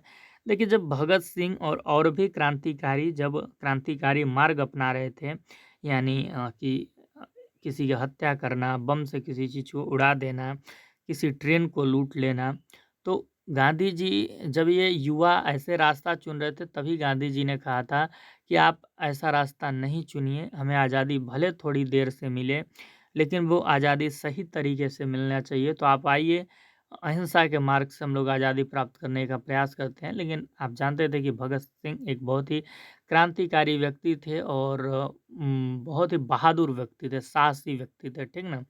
तो उन्होंने अपना अलग मार्ग अपनाया। तो गांधी जी बोलते थे कि अगर आप हिंसा का मार्ग अपना रहे हैं, तो उसका जो भी परिणाम होगा उसके आप जिम्मेवार होंगे, उसका जिम्मेवार मैं नहीं होऊंगा, ठीक ना। तो ये चीज़ था। तो जब भगत सिंह को फांसी दी जा रही थी, तो गांधी जी कह रहे थे कि भाई मैंने तो पहले इन लोगों को समझाया था कि हिंसा का मार्ग मत चुनो, नहीं तो परिणाम गलत होगा। तो अब अगर इनको ये चीज़ हो रहा है तो मैं इसमें क्या कर सकता हूँ। लेकिन फिर भी अंग्रेज़ जो सरकार है वो अगर फांसी दे रही है, तो ये भी एक हिंसा का काम है। तो मैं मानवता के नाते, साझी मानवता के नाते इस फांसी का ज़रूर विरोध कर सकता हूँ, ठीक ना। तो ये चीज़ है। तो भगत सिंह गांधी को सपोर्ट नहीं करते थे, तो ये कथन गलत है, ठीक ना। वो चाहते थे कि देश को आज़ादी दिलाने में जो भी क्रांतिकारी अपना प्रयास कर रहे हैं, तो वो उनके वीरता को नमन करते थे। अपने सिद्धांतों के साथ अगर गांधी जी समझौता कर लेते, तो वे लॉन्ग टर्म विजन अचीव नहीं कर पाते। अब समझिए कि जब भगत सिंह को फांसी दी जा रही थी, अगर उस समय महात्मा गांधी एक बड़ा आंदोलन कर देते, तो अंग्रेज सरकार के सामने या फिर सभी विश्व के सामने उनकी एक छवि खराब होती। ये तो बड़ी-बड़ी बातें डींगे हाँक रहे थे कि मैं तो अहिंसा का सिद्धांत अपनाता हूँ, कोई भी परिस्थिति आ जाए, अहिंसा नहीं छोड़ूँगा। अब कैसे वो एक हिंसक व्यक्ति के लिए आंदोलन कर रहे हैं, ठीक ना? तो उनके अपने सिद्धांत पर भी आँच आ रहा था और गांधी जी बहुत ही सिद्धांतवादी व्यक्ति थे, ठीक ना? ये चीज़ था। तो क एवं ग दोनों ही क्या है इस संबंध में ऑप्शन सही है। तो आप बोलेंगे घ इसका सही ऑप्शन हो जाएगा। इसी प्रश्न को हम अंग्रेजी में देख लेते हैं। Mahatma Gandhi repeatedly praised Bhagat Singh bravery. He told Lord Irwin, I am not a supporter of violence, so I do not support Bhagat Singh's statements, but I oppose his hanging because this act proposed by you is also violence. As a future educationalist, what would you infer from the above statement? तो आप क्या infer करेंगे भाई इस statement से अर्थ? तो Gandhi's principle were truth and non violence and he did not accept compromises on his principle. Gandhi's ji did not support Bhagat Singh, ये गलत है भाई। Had Gandhi ji compromised on his principle he would not have been able to achieve his long term vision, both A and C. Mahatma Gandhi ji ने बनारस हिंदू विश्वविद्यालय में कब भाषण दिया था? तो आप बोलेंगे फरवरी 1916 में। मदन मोहन मालवीय जी भी उपस्थित थे। When did Mahatma Gandhi deliver a speech at Banaras Hindu university? तो कब दिया था? फरवरी 1916 में। और इस स्पीच में उन्होंने बहुत महत्वपूर्ण बात बोला था। उन्होंने बोला था कि जब तक आप अपना स्वयं का हित नहीं त्यागेंगे तब तक आप इस देश में जो गरीब किसान हैं उनके हित को सुनिश्चित नहीं कर सकते हैं। ये चीज़ उन्होंने कहा था और बहुत तालियां बजी थी। 57 नंबर प्रश्न क्या है भाई? 1905 स्वदेशी आंदोलन के दौरान हिंदू मुस्लिम एकता दिखी। 1909 में मार्ले मिंटो सुधार आया, मुसलमानों के लिए पृथक निर्वाचन की व्यवस्था हुई, पर असहयोग आंदोलन, खिलाफत आंदोलन, नमक यात्रा ने इस बंटवारे पर मिट्टी डाल दिया। समझिए, 1905 में स्वदेशी आंदोलन हुआ और उस समय हिंदू मुस्लिम की एकता दिखी। सबने मिलकर अंग्रेजों का विरोध किया बंगाल विभाजन के विरुद्ध।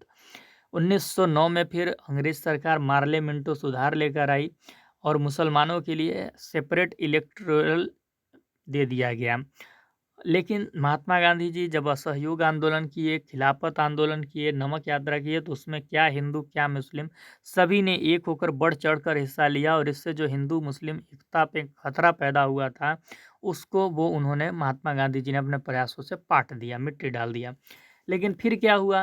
1930, 31, 32 में आप देखेंगे 3 गोलमेज सम्मेलन हुए और उसके बाद दलित वर्ग के लिए भीमराव अम्बेडकर ने पृथक निर्वाचन क्षेत्र की मांग कर दी कि भाई आपने मुसलमानों को पृथक निर्वाचन दिया, ईसाई को दिया, सिख को दिया, तो फिर दलित वर्ग को भी दे दीजिए।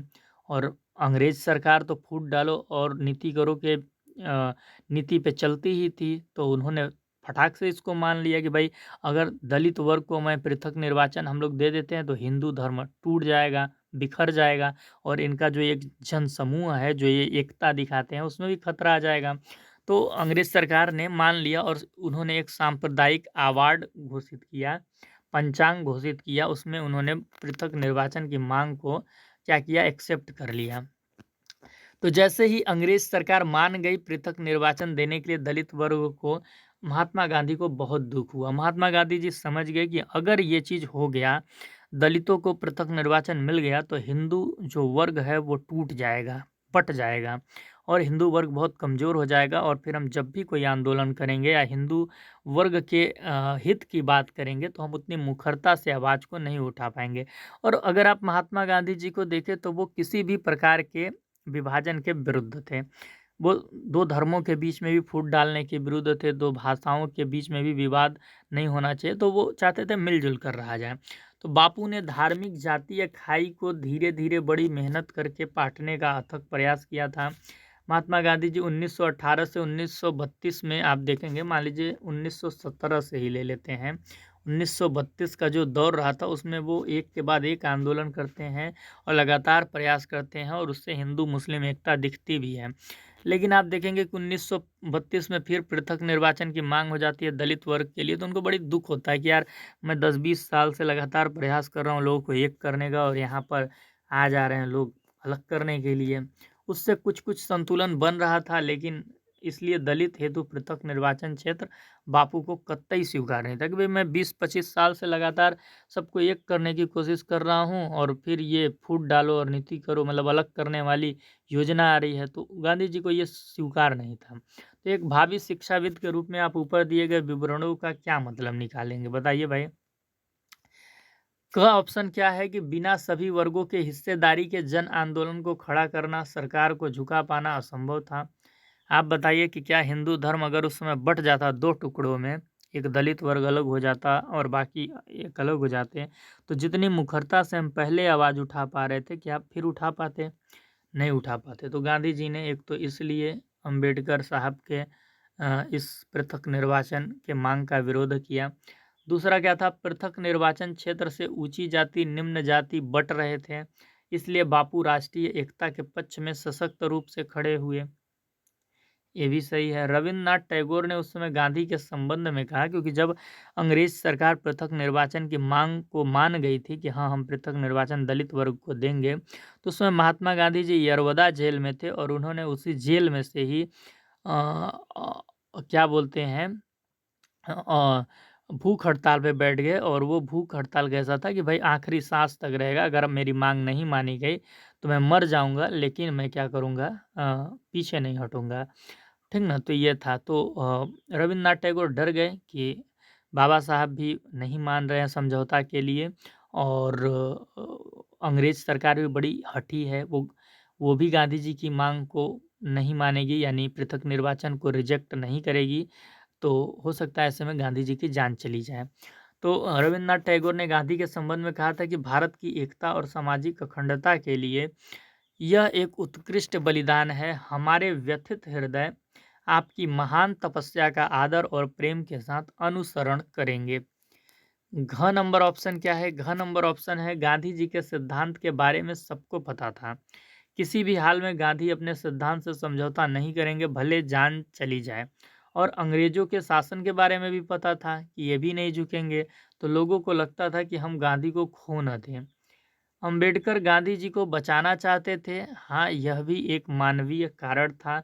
अंबेडकर गांधी जी की मृत्यु नहीं चाहते थे। जब अंबेडकर को पता चला कि अगर मैं पृथक निर्वाचन की मांग के लिए अड़ गया, पृथक निर्वाचन की जो मांग है उसके लिए मैं अड़ गया, क्या किया, मैं अड़ गया, तो गांधी जी अपने सिद्धांतों से कभी समझौता नहीं करेंगे। राष्ट्रीय एकता को बचाने के लिए वो अपनी जान बिल्कुल दे देंगे, क्योंकि गांधी जी डरते नहीं थे, ठीक ना? ये चीज़ तो था, वो निर्भय थे। तो अंबेडकर साहब को भी लगा कि अगर मेरी मांग की वजह से महात्मा गांधी की मृत्यु हो जाती है, तो मेरे ऊपर एक कलंक आ जाएगा कि मैंने एक ऐसे व्यक्ति की जान ले ली जिसने देश की आज़ादी के लिए बहुत संघर्ष किया है। तो एक मानवीय कारण भी था कि किसी व्यक्ति की मृत्यु न हो। अंबेडकर साहब इसके लिए भी मान गए और पूना पैक्ट किए। पूना पैक्ट में क्या था कि भाई पृथक निर्वाचन की मांग को अंबेडकर साहब ने छोड़ दिया कि अब नहीं चाहिए पृथक निर्वाचन। उसके जगह जो आरक्षित सीट थी दलितों के लिए 71 से बढ़कर शायद 148 पे उनका वो डन हो गया, ठीक ना? ये एक बार आप चेकआउट कर लीजिएगा। तो ये चीज़ था, तो हम इसका यही मतलब निकालेंगे, तो सारे ही कथन सही है भाई, क, ख, ग और घ अंग, ठीक ना? ये चीज़ है। चलिए इसी को इंग्लिश में देख लेते हैं। 1905 Hindu Muslim unity was visible during the swadeshi movement. In 1909 the Morley Minto reforms introduced supreme electrodes for Muslims, but the non cooperation movement, the Khilafat movement and the salt march put an end to this division. After 1932, an attempt was made to provide separate electorates division because based on caste for the Dalit community in the communal award. Bapuji had worked tirelessly 1918 to 1932 to gradually bridge the religious caste divide, creating some balance. Therefore, he was completely against separate electorates for Dalits. देखिए, हिंदू मुस्लिम एकता भी बहुत थी, लेकिन वही separate electorates के माध्यम से ही हिंदू मुस्लिम भी खाई पैदा की गई, और उसी की वजह से आज पाकिस्तान हम लोग को दिखता है नक्शे पे। As a future educationalist, what do you make of about description? तो ए ऑप्शन क्या है, without the partition of all classes it was impossible to build a mass movement and force the government to yield. कि अगर partition हो जाता तो फिर ये संभव नहीं था। Separate electorates were dividing the upper and lower casted, so Bapu stood strongly in favour of national unity. Rabindranath Tagore said of Gandhi that this was a supreme sacrifice for the unity and social integrity of India. Our teaching hurts will follows you great penance with respect and love. D option क्या है, everyone knew about Gandhi's principles, that he would never compromise on them, even if it meant losing his life. It was also known about the British rule that they too would not bow down, so people feared that they might lose Gandhi. E option क्या है, Ambedkar wanted to save Gandhi. Yes, this was also a humanitarian reason. Ambedkar did not want Gandhi's death. तो जब Poona pact समझौता हो रहा था तो बाबा साहब भीमराव अंबेडकर ने महात्मा गांधी जी को एक बात भी कही थी कि बार बार आप ये अनशन का तरीका मत अपनाया कीजिए।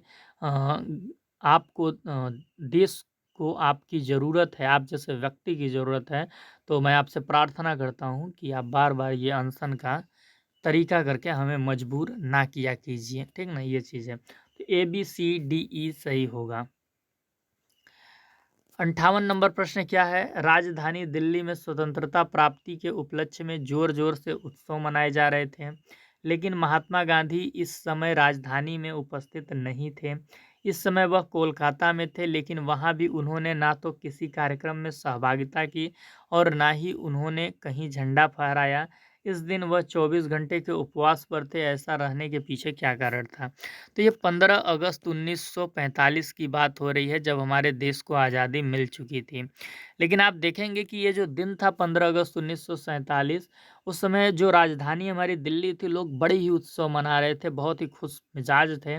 लेकिन एक व्यक्ति पूरे देश में ऐसा था जो बिल्कुल खुशियाँ नहीं मना रहा था, वो कोलकाता में था, और कोलकाता में वहाँ भी वो किसी कार्यक्रम में भाग नहीं लेता है, वो कहीं झंडा भी नहीं फहराता है, बल्कि वो 24 घंटे के उपवास पर था। उसका मन बहुत ही दुखी था इस आज़ादी से। तो ऐसा क्यों गांधी जी ने किया था? क्यों किसी कार्यक्रम में भाग नहीं लिया था? और वो कोलकाता में क्या कर रहे थे? उनको तो राजधानी दिल्ली में होना चाहिए था। तो इसका कारण क्या था भाई? क ऑप्शन क्या है? वास्तव में महात्मा गांधी जी ने जिस स्वतंत्रता के लिए एक लंबे समय तक संघर्ष किया था, वह स्वतंत्रता एक अकल्पनीय, यहाँ पे कल्पना नहीं होगा, ये टाइपिंग मिस्टेक है, तो आप लिखेंगे अकल्पनीय, अकल्पनीय कीमत पर उन्हें प्राप्त हुआ। देखिए, महात्मा गांधी जी कभी भी भारत पाकिस्तान विभाजन नहीं चाहते थे। वे चाहते थे कि हम लोग सब एक रहेंगे और हिंदू मुस्लिम एक होकर हम अपने राष्ट्र को आगे ले जाएंगे।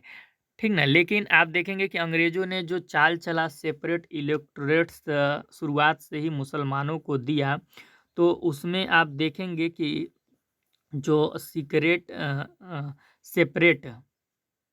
क्या था, सेपरेट इलेक्टोरेट्स मुसलमानों को दिया 1909 में ही, वहीं से हिंदू मुस्लिम खाई पैदा हो गई। ठीक ना, ये चीज़ है।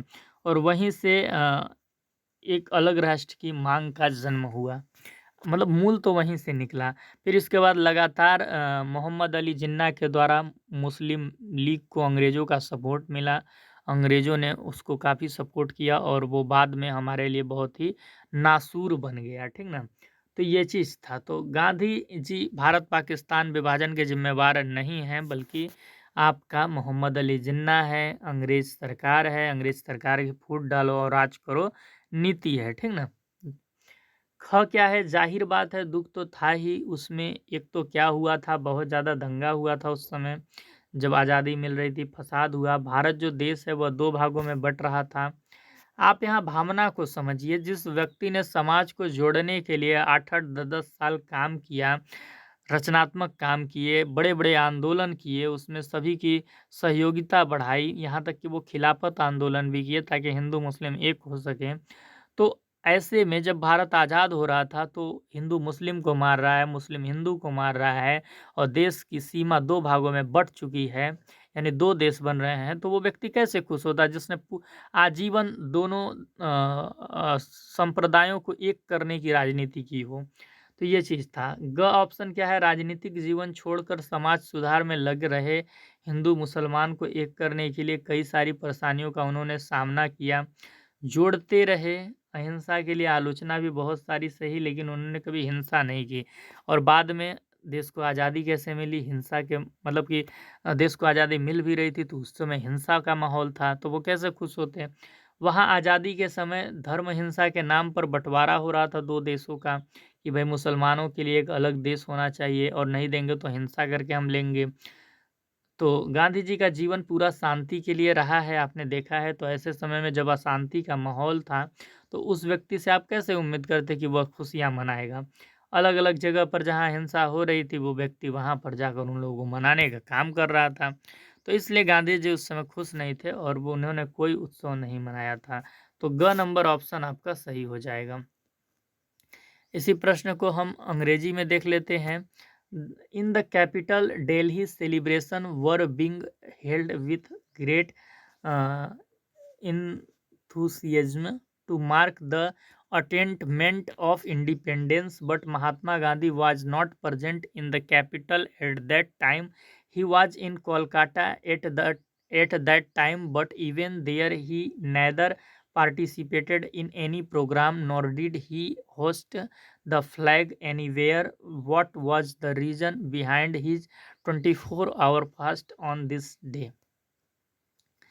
तो ए ऑप्शन क्या है, in reality the freedom for which Mahatma Gandhi had struggled struggled for so long was achieved at a cost beyond imagination.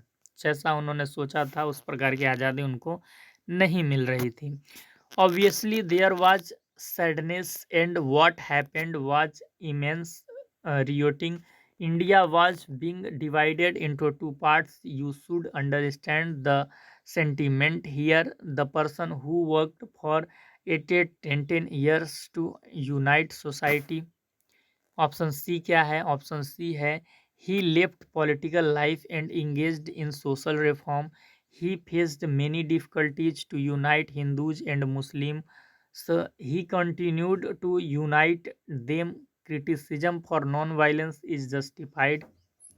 और डी ऑप्शन आपका क्या है? डी ऑप्शन आपका है, at the time of independence there was division in the name of religious violence. Gandhi ji's life was dedicated to peace, so at a time of unrest how could one accept him to celebrate? He was working to pacify people in various places where violence was taking place. तो आप बोलेंगे ए to D क्या है? सारे ही भाई correct हैं। तो आपका आंसर क्या हो जाएगा? A B C D answer हो जाएगा। 59 नंबर प्रश्न क्या है? महात्मा गांधी जी का जो पसंदीदा भजन था वैष्णव जनते के लेखक नरसिंह मेहता थे, और इसके अलावा उनका एक और पसंदीदा भजन था जिसका नाम है रघुपति राघव राजा राम। रघुपति राघव राजा राम, तो ये भी वो गाते थे। सविनय अयोध्या आंदोलन के दौरान इसे पहली बार उन्होंने गाया था। 59 नंबर जो प्रश्न है, महात्मा गांधीज फेवरेट हैम्स वैष्णव जनते, तो आप बोलेंगे नरसिंह मेहता। 60 नंबर प्रश्न क्या है? अंबेडकर का मानना था कि समाज में व्याप्त छुआछूत जैसी जो चीज है, यह सब चीज कानून बनेगी तभी, और दृढ़ कानून बनेगी तभी दूर हो पाएगी, और जब तक दृढ़ कानून नहीं बनता है इन सब चीज़ों को दूर नहीं किया जा सकता। वहीं गांधी जी का क्या विचार था इन सब चीज़ों को लेकर? तो महात्मा गांधी जी का विचार था, इन सब का कारण है आपका समाज, सामाजिक व्यवस्थाएं, और समाज में जो व्यक्तियों की सोच है, जब तक समाज के हृदय परिवर्तन नहीं होंगे, यानी कि समाज जब तक खुद को नहीं बदलेगा, व्यक्ति खुद को नहीं बदलेगा, तब तक ये व्यवस्थाएं दूर नहीं हो पाएंगी। तो आपको क्या बताना है, दोनों के विचार आपने देखे, छुआछूत पर क्या था, और दोनों को पढ़ने के बाद एक भाभी नहीं होगा यहाँ पे, ठीक ना भैया, भाभी होगा, टाइपिंग मिस्टेक है। भावी शिक्षाविद के रूप में आप यह बताएं कि किसके विचार जड़ों से जुड़े हुए हैं, यानी किसके विचार दूरदृष्टि वाले हैं, ठीक ना, किसके विचार ज़्यादा कारगर साबित हो सकते हैं, आपको ये बताना है, ठीक ना, ये चीज़ है।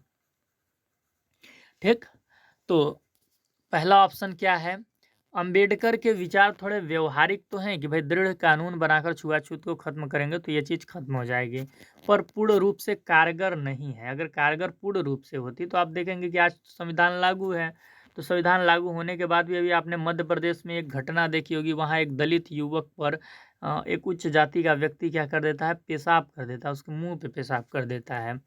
तो अगर अंबेडकर के कहने के अनुसार कानून बनाकर ये चीज़ कंट्रोल हो जाता, तो ऐसी घटना क्यों घटती?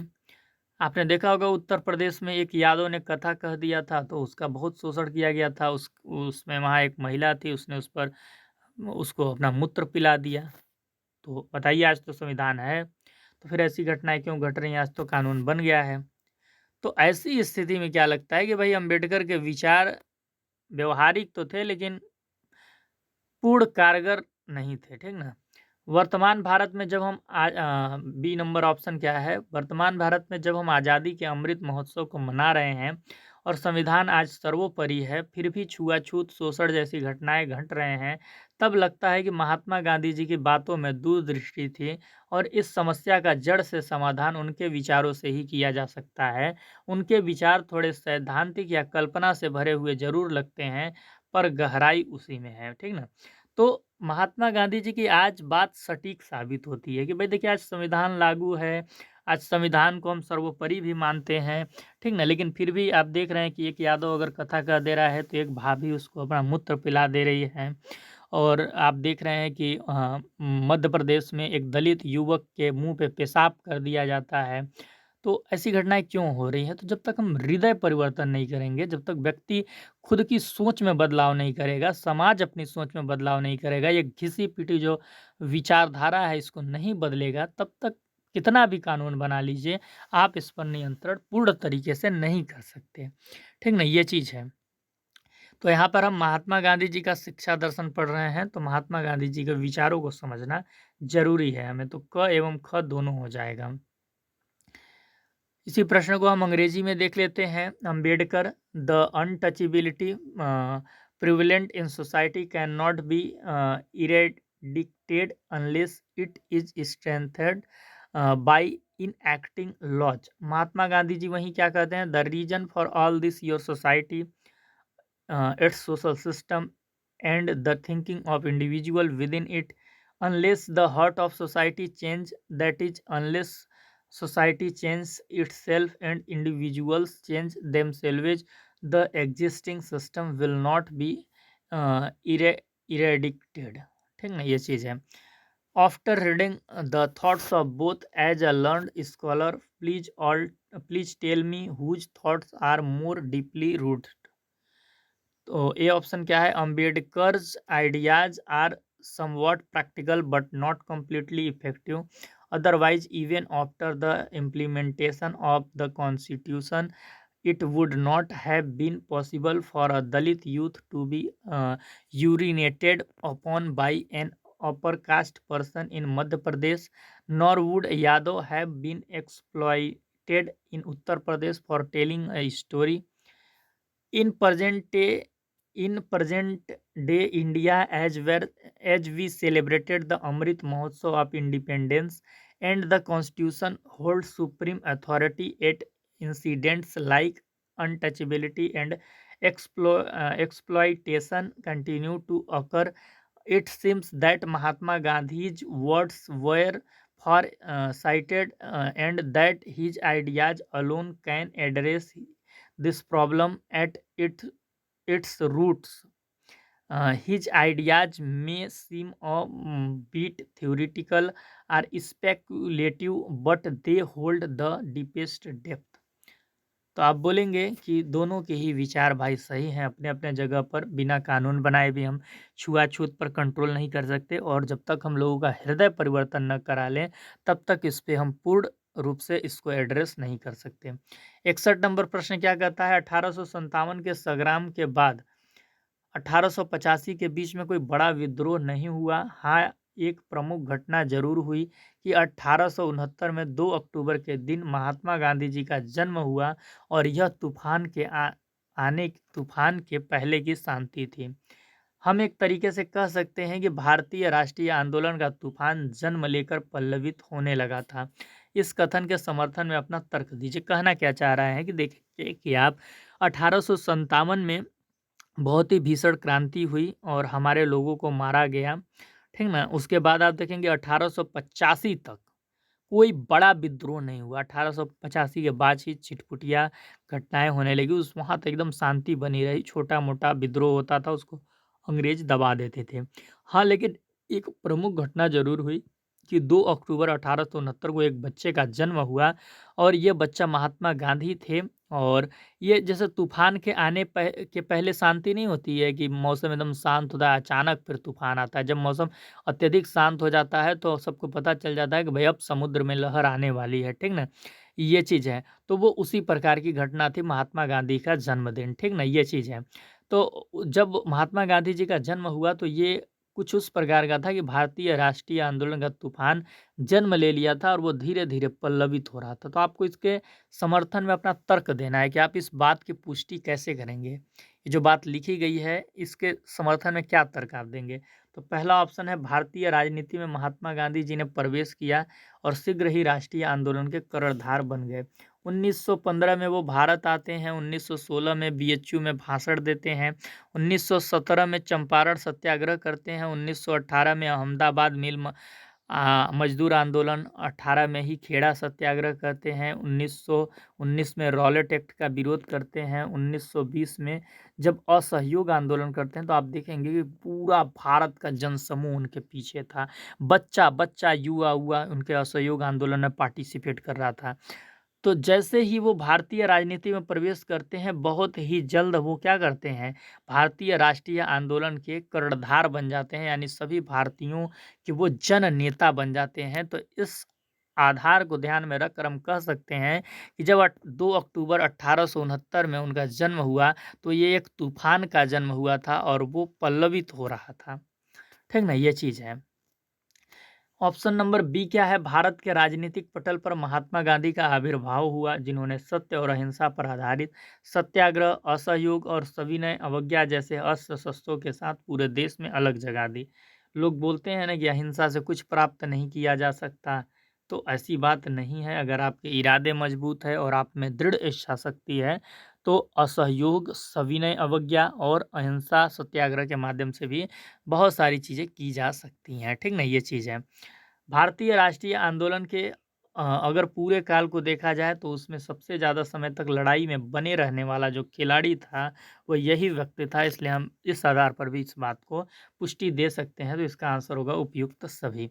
इसी प्रश्न को हम इंग्लिश में देख लेते हैं। There was no major rebellion between the time of the 1857 war and 1885. However, one important event was the birth of Mahatma Gandhi on October 2, 1869. This was the claim before the storm. In a way, we can say that the storm of Indian national movement was born and began to grow.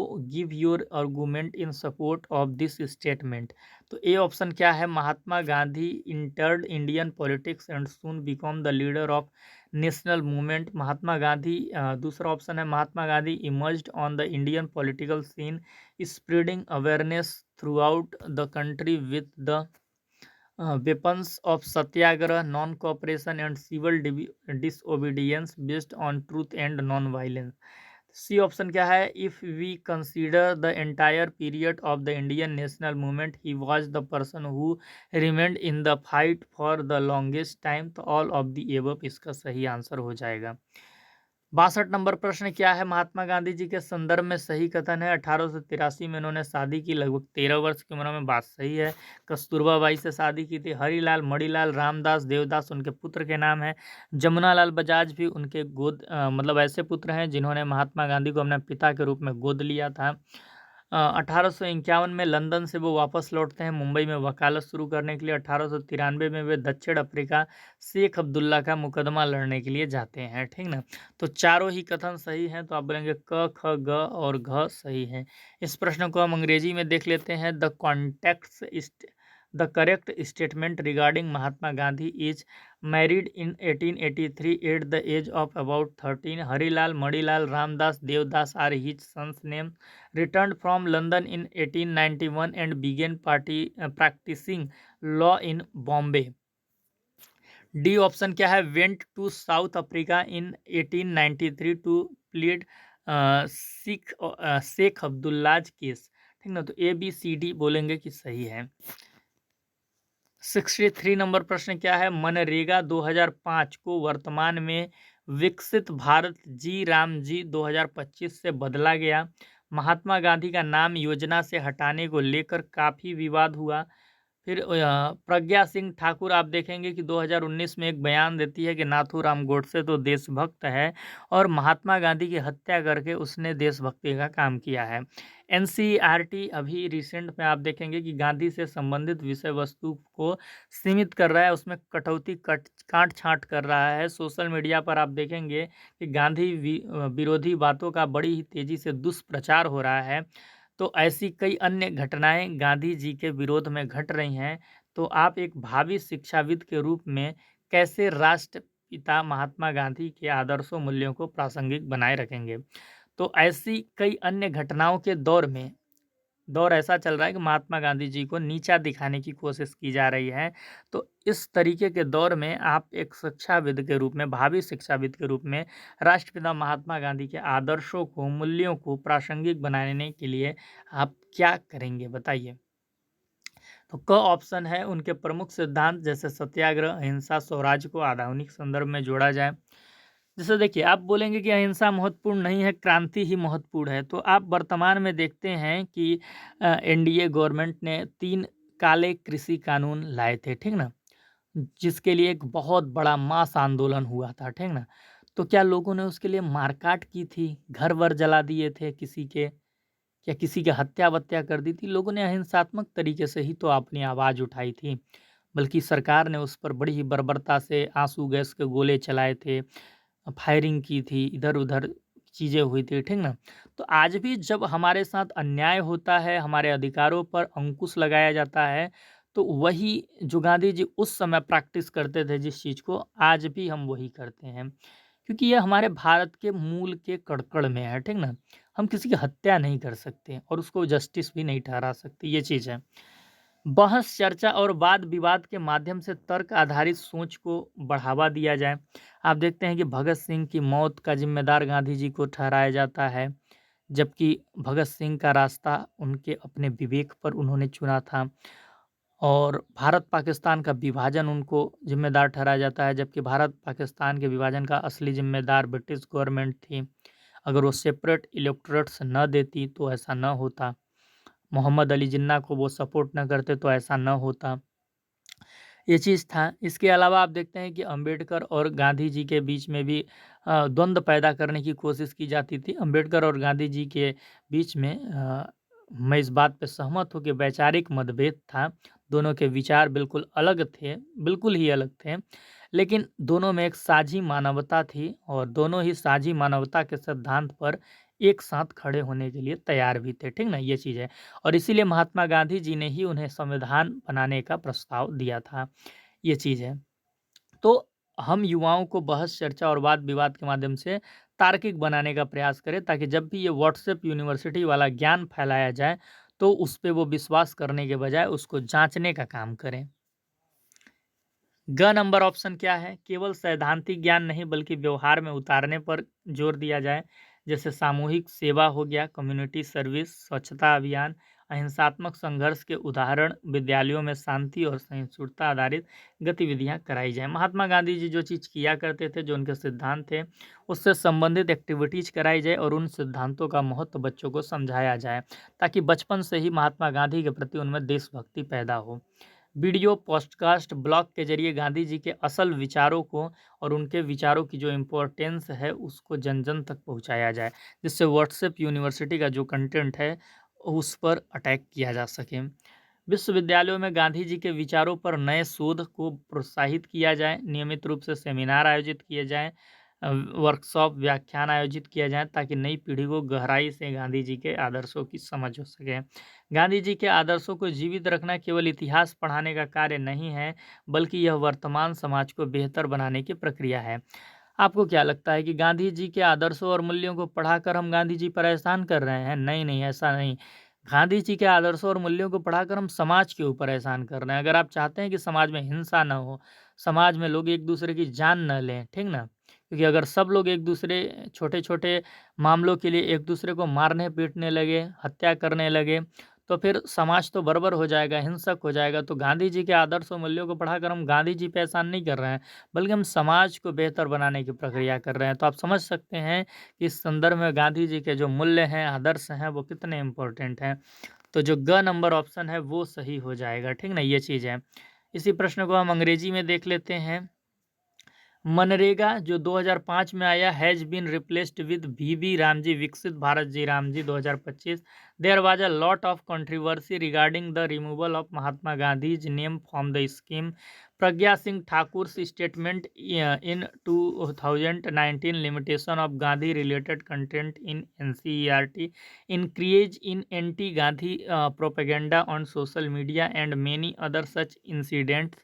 In this era, how will you as a future educationalist keep the ideas and values of the father of the nation Mahatma Gandhi is relevant, कि आप उनके value को relevant बनाए रखने के लिए क्या करेंगे इस दौर में जब महात्मा गांधी जी के विरासत पर अटैक किया जा रहा है, ठीक ना? उन्हें नीचा दिखाने की कोशिश की जा रही है। तो ए ऑप्शन क्या है? His key principles such as satyagraha, non violence and swaraj should be integrated into a modern context. Logical thinking should be promoted through debate, discussion and discussion, ठीक ना? सी ऑप्शन क्या है? emphasis should be placed on practical application, not just theoretical knowledge. For example, community service, cleanliness drives, example of non-violence struggle, and peace and tolerance based activities should be conducted in school. Disseminate Gandhiji's ideas to young people through videos, postcards, and blogs. Encourage new research on Gandhi's ideas in universities. Regularly organize seminars, workshops, and lectures to provide a deeper understanding for the new generation. Keeping Gandhi's ideals alive is not just a matter of teaching history, but a process of improving current society. तो आप लेंगे ए से F, सारे के सारे सही हैं। ये प्रयास किए जाने चाहिए एक शिक्षाविद के रूप में। आज का अंतिम प्रश्न जो है, राजनीतिक दर्शन रामराज भजन रघुपति राघव राजा राम, अंतिम शब्द हे राम, यह कथन किससे संबंधित है? तो यह कथन महात्मा गांधी से संबंधित है। तो आप बताएं कि आज का सेशन आपको कैसा लगा। इसी प्रश्न को हम अंग्रेजी में देख लेते हैं। The political philosophy is Ramraj, उनका भजन क्या था? Raghupati Raghav Raja Ram. The final word are हे Ram statement is related to, तो आप बोलेंगे महात्मा गांधी से रिलेटेड था। तो ये लेक्चर आपको कैसा लगा आप ज़रूर बताएंगे, और इसमें आपके कितने प्रश्न सही हुए, 64 में से कितने प्रश्न आपके सही हुए, एक कमेंट में आप मुझे बताएंगे। और मैं उम्मीद करता हूँ कि महात्मा गांधी से संबंधित जितनी भी फैक्ट्स थे, जितने भी कॉन्सेप्ट थे, उसका क्लेरिफिकेशन आज के इस सेशन से आपको हो गया होगा। और उनके बारे में अगर आपने गलत धारणा बना रखी है तो उसमें भी ज़रूर कुछ सुधार आया होगा, क्योंकि आज उस दौर में हम लोग हैं जब व्हाट्सएप यूनिवर्सिटी और मौजूदा जो हमारे देश के नेता भी हैं वो भी महात्मा गांधी जी के मूल्यों को गिराने की कोशिश कर रहे हैं, तो ऐसे में आपका उस भ्रम में फँसना जायज़ है, आपकी गलती नहीं है। तो अगर कुछ बच्चे होंगे जो गांधी के अपोज़ में होंगे, तो वो गांधी को सही से पढ़ें, तब उनके सिद्धांतों पर आलोचना करें या बात करें। बिना पढ़े आप अगर कुछ आपने पूर्वाग्रह बनाया है, तो वो आपके लिए उचित नहीं है, क्योंकि आपको अगर देश के लिए कुछ अच्छा करना है, तो देश के जो आदर्श हैं, उनसे तो आपको सीख लेनी पड़ेगी। तो चैनल पे नए हैं तो सब्सक्राइब कीजिएगा, वीडियो के डिस्क्रिप्शन में टेलीग्राम चैनल, व्हाट्सएप चैनल को ज्वाइन कीजिएगा और आप क्या करेंगे अपनी तैयारी को और अच्छे से करते रहेंगे और मेहनत करेंगे, एग्ज़ाम अच्छे से देकर आएँगे और सारी चीज़ें अच्छी होंगी, ठीक ना? चलिए इसी के साथ मैं मिलता हूँ आपसे नेक्स्ट सेशन में, तब तक के लिए बाय-बाय।